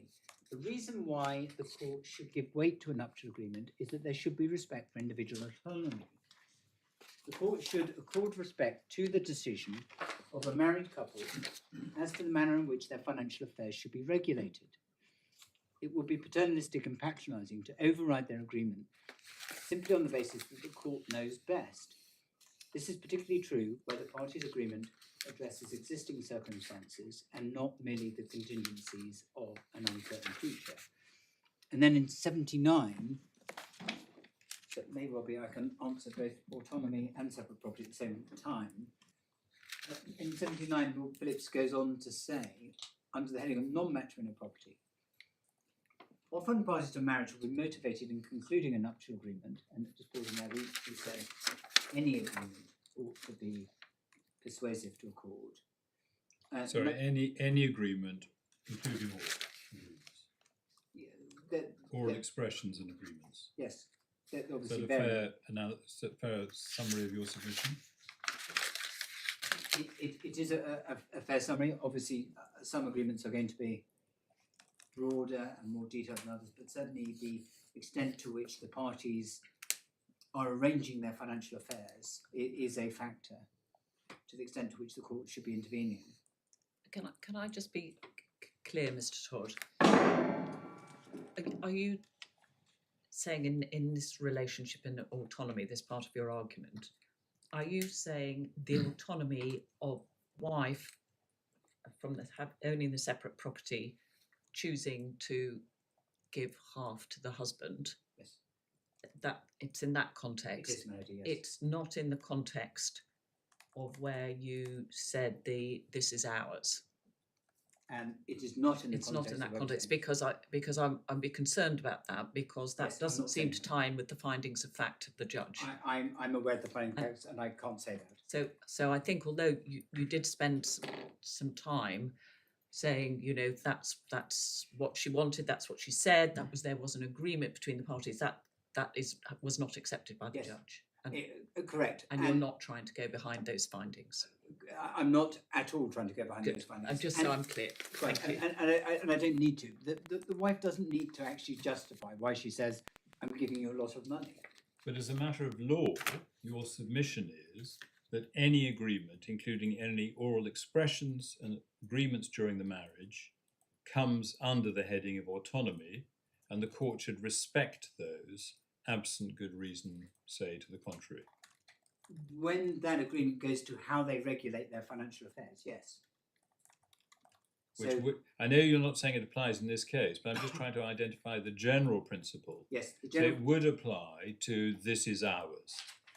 the general principle would be that if the parties have decided to hold property jointly, then they are holding it equally and 50-50.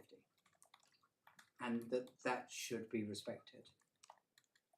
So it's only ownership, it's not also, I thought you said any agreement.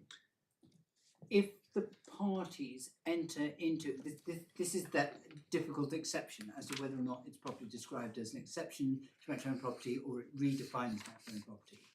If the parties agree that an asset should be treated differently, then it may well be that what they've agreed is to take an asset out of matrimonial property and to treat it as one of their separate property. So an example might be in a prenuptial agreement, they agree that even though a property is going to be a property that they live in, it's the wife's stately home.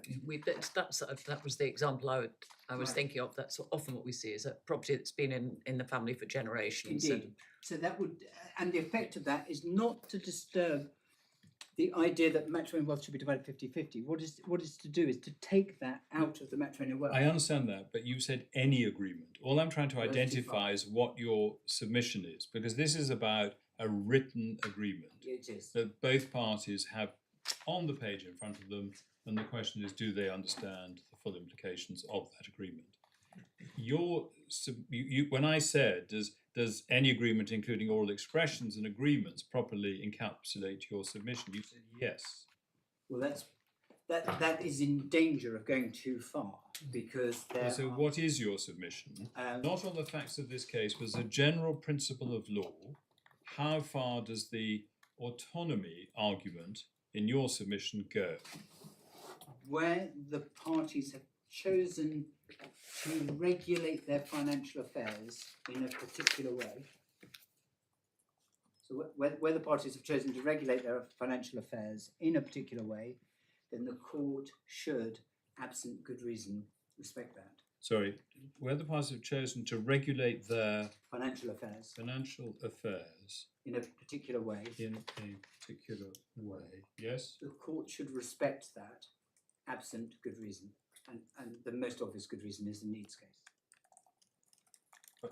Wouldn't by definition every married couple have chosen how to regulate their financial affairs?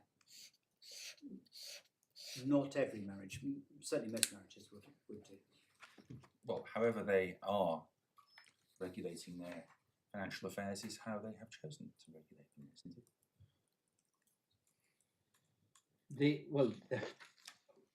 If I may, I'll come back to what Lord Phillips was saying in bottom paragraph 78, which is the very last sentence on paragraph 78, page 94.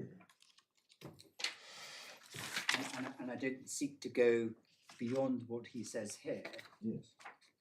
which is the court should accord respect to the decision of a married couple as to the manner in which their financial affairs should be regulated. This is particularly in the context of a prenuptial agreement, isn't it?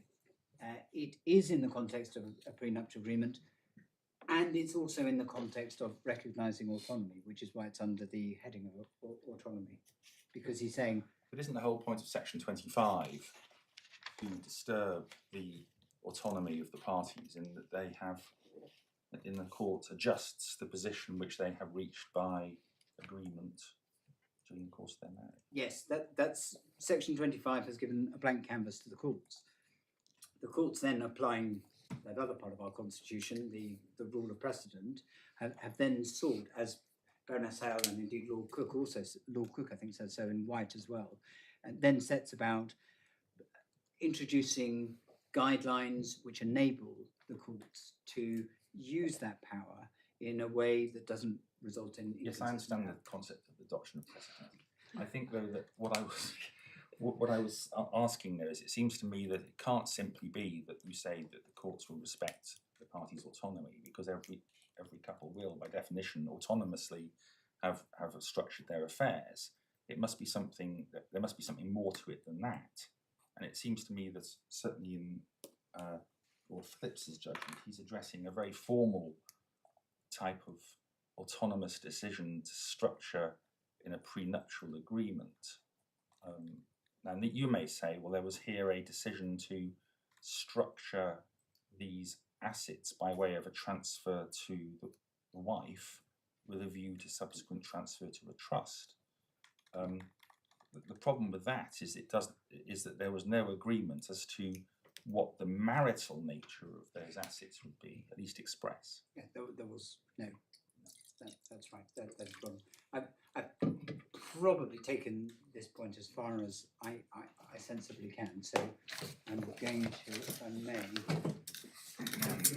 turn to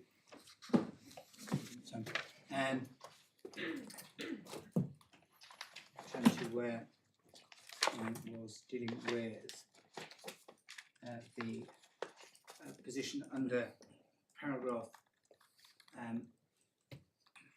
75, where we pick up on my Lord Justice Moylan's point about ownership is the name that it's in is significant within marital property, but within separate property, it's often the way that separate property is actually defined.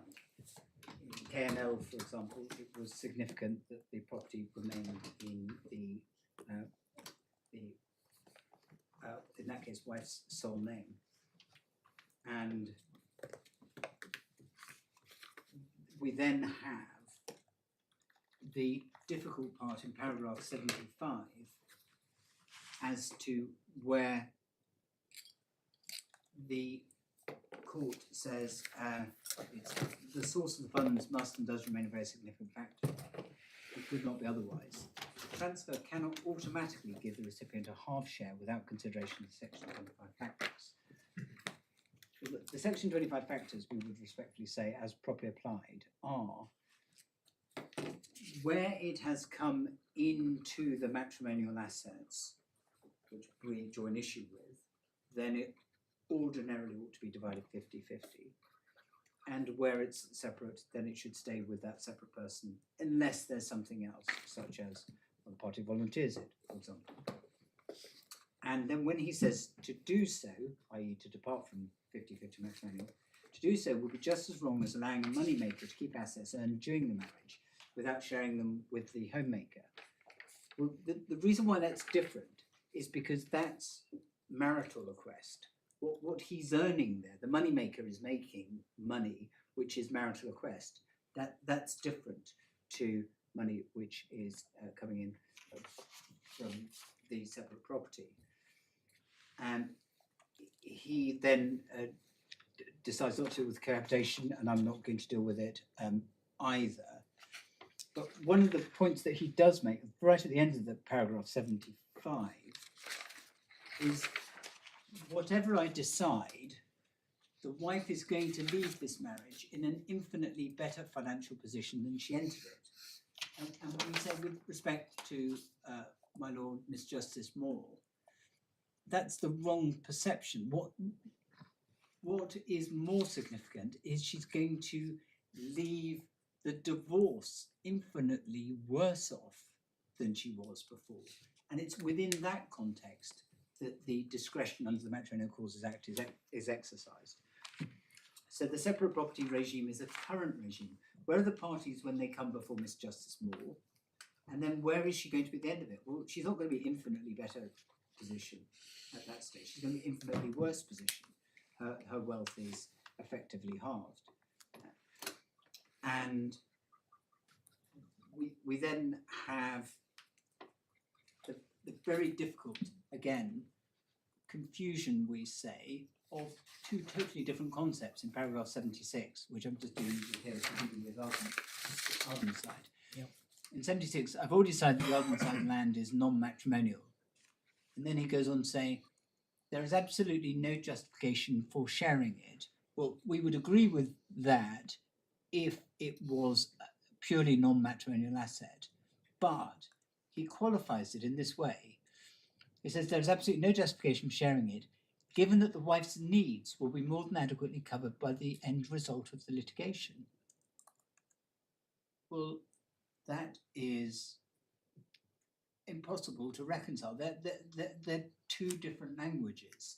The wife's needs don't feature in that sharing case at all. And yet that appears to be what he's saying. You can't share it, not because it's non-matrimonial, which we would understand, but because you don't need it.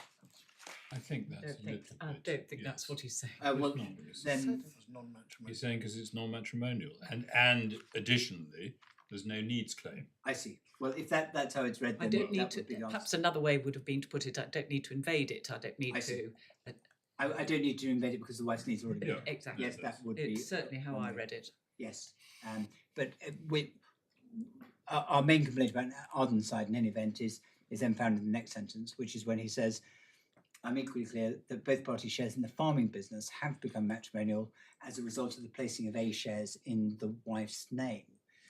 And that is quite an interesting stance, because that is, again, the idea that expressly something can become matrimonial by way of transfer, but what actually happens is, when one considers the arithmetic of it, the husband retained his voting shares. I think there were 12 voting shares.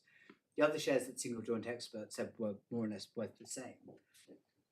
All of those go to the wife. The totality of it is then said to be matrimonial, because the husband has retained half of the value and the wife has got half.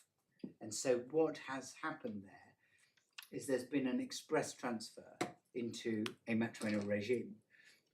That having been achieved, there's then no basis, we would respectfully say, to divide that 40-60, or more likely 36, 63.9, which is what seems to then happen. So if he's accepted that that should be matrimonial, why then can he justify the departure from what we would say would be the ordinary rule in respect of 50-50? The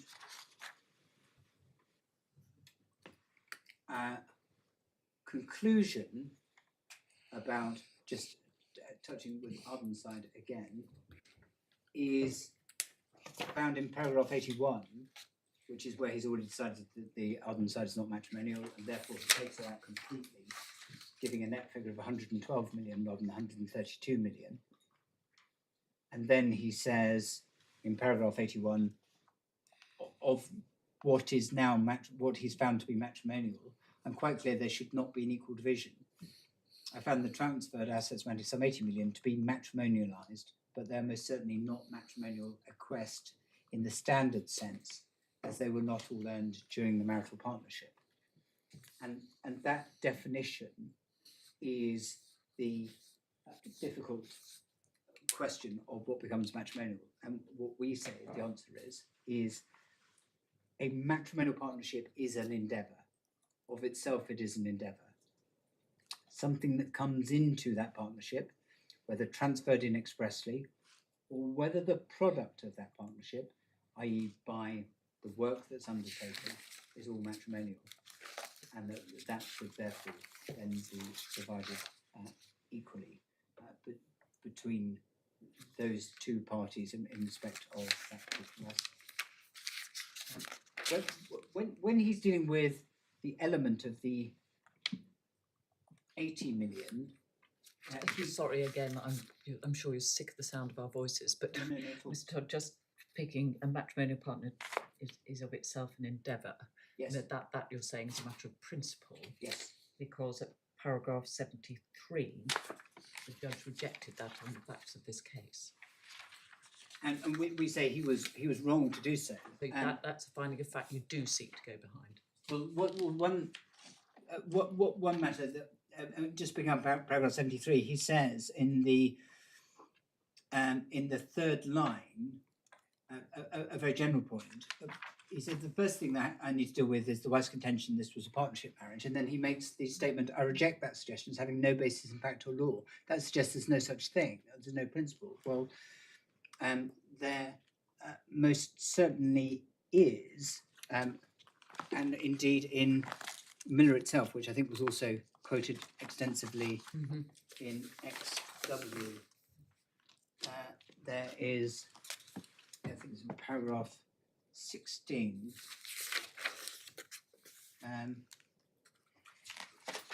where it's paragraph 16, sorry, page 17 of the authorities volume, and it's Lord Nichols, where he's dealing with the third strand that is sharing. This equal sharing principle derives from the basic concept of equality permeating a marriage as understood today. And then he says this, marriage, it is often said, is a partnership of equals. In 1992, Lord Keith approved Lord Emsley's observation that husband and wife are now, for all practical purposes, equal partners in marriage. So the general principle that it's not right. I'm sorry, I thought your submission that this was something else. That's what I was asking you earlier on, that marriage is a partnership of equals, it's an equal partnership. What did you mean by the expression a partnership marriage? What was your submission? That it was, as I said, a partnership of equals, that which was... No, but sorry, can I put words into, because I've read the submissions. Your submission was, this was a partnership marriage, therefore all the property should be divided equally, whether or not, apart from separate property, whether or not it was in fact marital property. Yes. That's what you meant, So which is not the same as what Lord Nichols was referring to. No, although he's referring to... You're creating a new legal construct, a partnership marriage. Is that right? Or you're seeking to create a new legal construct, a partnership marriage? well, the idea of a community of property marriage is not a new legal construct. In England and Wales it is. Yes, We don't have community of property. We don't have separate property regimes. I know we start with separate property, but we don't have separate property regimes as they do in the continent. Yes. So what's your definition of a partnership marriage? Our definition of a partnership marriage is on two levels. Right. The first is unquestionably anything which is a matrimonial asset should be divided 50-50, but which is what the reference to the Lord Keith's reference is to. But in this particular case, the wife went further, and she referred to the parties themselves having a community of property arrangement, whereby everything became theirs, ours, theirs. Certainly morally, if not legally, and that's why she was prepared to part with part of her separate property. So this is going back to the discussions, conversations, autonomy, agreement, inference. It becomes...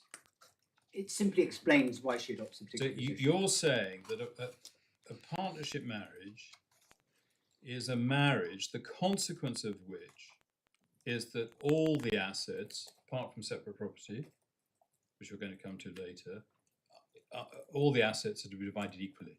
The community of Yes. property partnership. But it says marriage. like a prenuptial agreement, equal division, but unwritten.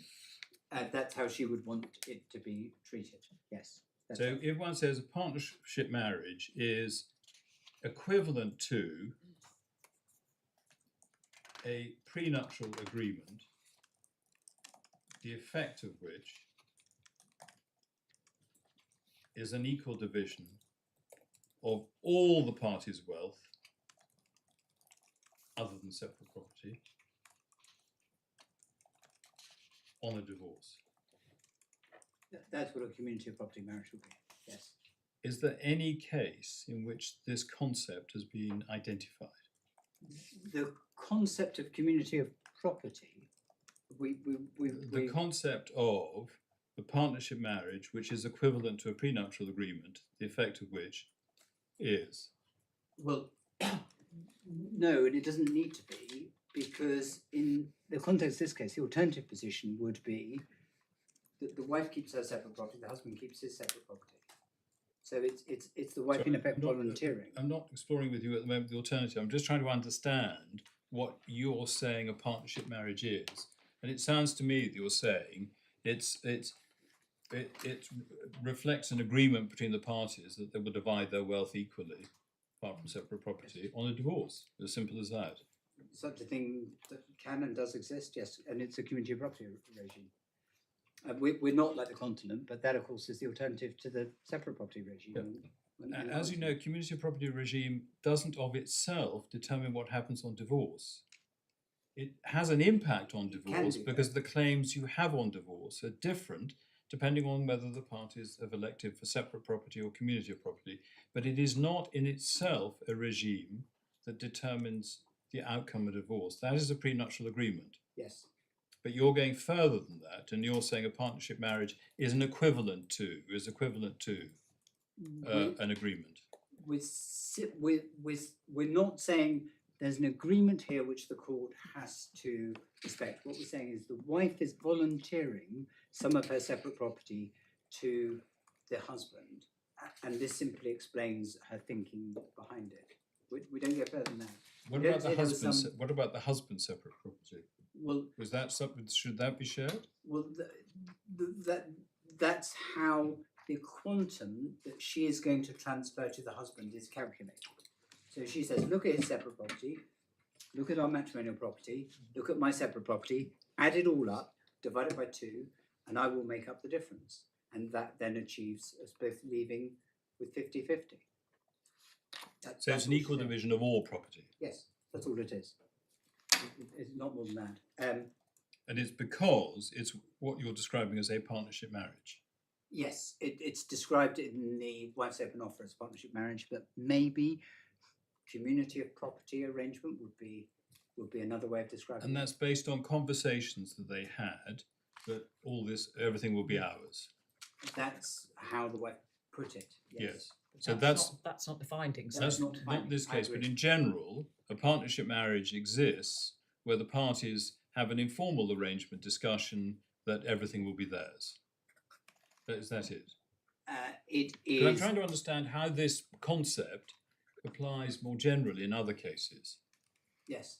It's so where the parties and the reason I was balking there was that they used the word informal as to how informal would be. But it's not written down. Well, if the two parties agree, look, if we get a divorce, we're simply going to add up everything we've got, no matter where it's come from, and we're going to divide it equally, then that would be, and assuming they can establish that in evidence, and I appreciate there might be very real differences in evidence, as there was here. But if they were able to then establish that, then we say that would be a factor, yes. Regardless of when in the marriage that took place. Might have been the day after the marriage, a week after, 10 years after, 20 years after. Well, That then would- it would depend on whether it was changed, and if it wasn't changed, then it doesn't matter when it takes place. So the day after, we agree we will divide everything, and that stands. And they don't change that agreement, Right. then yes, that would be a factor. So it's extending the principles that are applicable to written prenuptial agreements and postnuptial agreements to unwritten. Well, the putting of a prenuptial agreement into writing is, again, it's an evidential matter.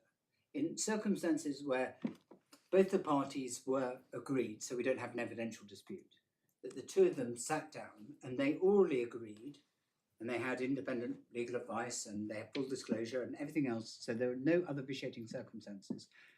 The fact that it's not on paper should not make a difference, because it's the nature of their agreement that's all important. And so I think of an example which might qualify. Let's say they had this conversation and it happened to be filmed on their telephones. So there's not going to be any evidential dispute. They're both lawyers, they both know what they're doing. In those circumstances, yes, it would be of significance. The fact that it's not in writing only goes to the evidential part. If all the other Bradmacher safeguards are in place, there's been no oppression and so on, then it would be effective.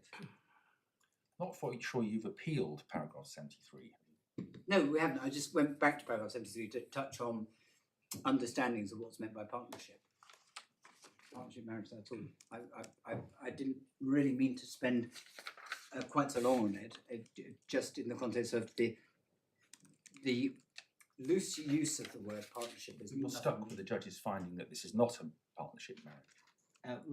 Well, I think what he was finding was it's not a partnership as defined by the wife, rather than not a partnership marriage.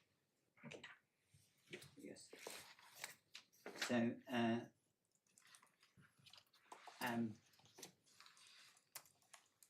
we were then.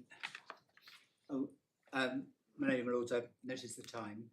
That might be an appropriate moment. Certainly. Now, how are we getting on, Mr. Todd? My lady, I still hope to finish by 3. Excellent. And I've dealt with quite a few of the points from my later Yes. points, so I'm not going to revisit those. Yeah, well, I think we'll be glad of the opportunity to regroup, given that we're very grateful. It's been most helpful, I think, to all of us in this what's a very difficult issue, to have you so gamely respond to our incessant questioning. So thank you. Yes, 2 o'clock, please.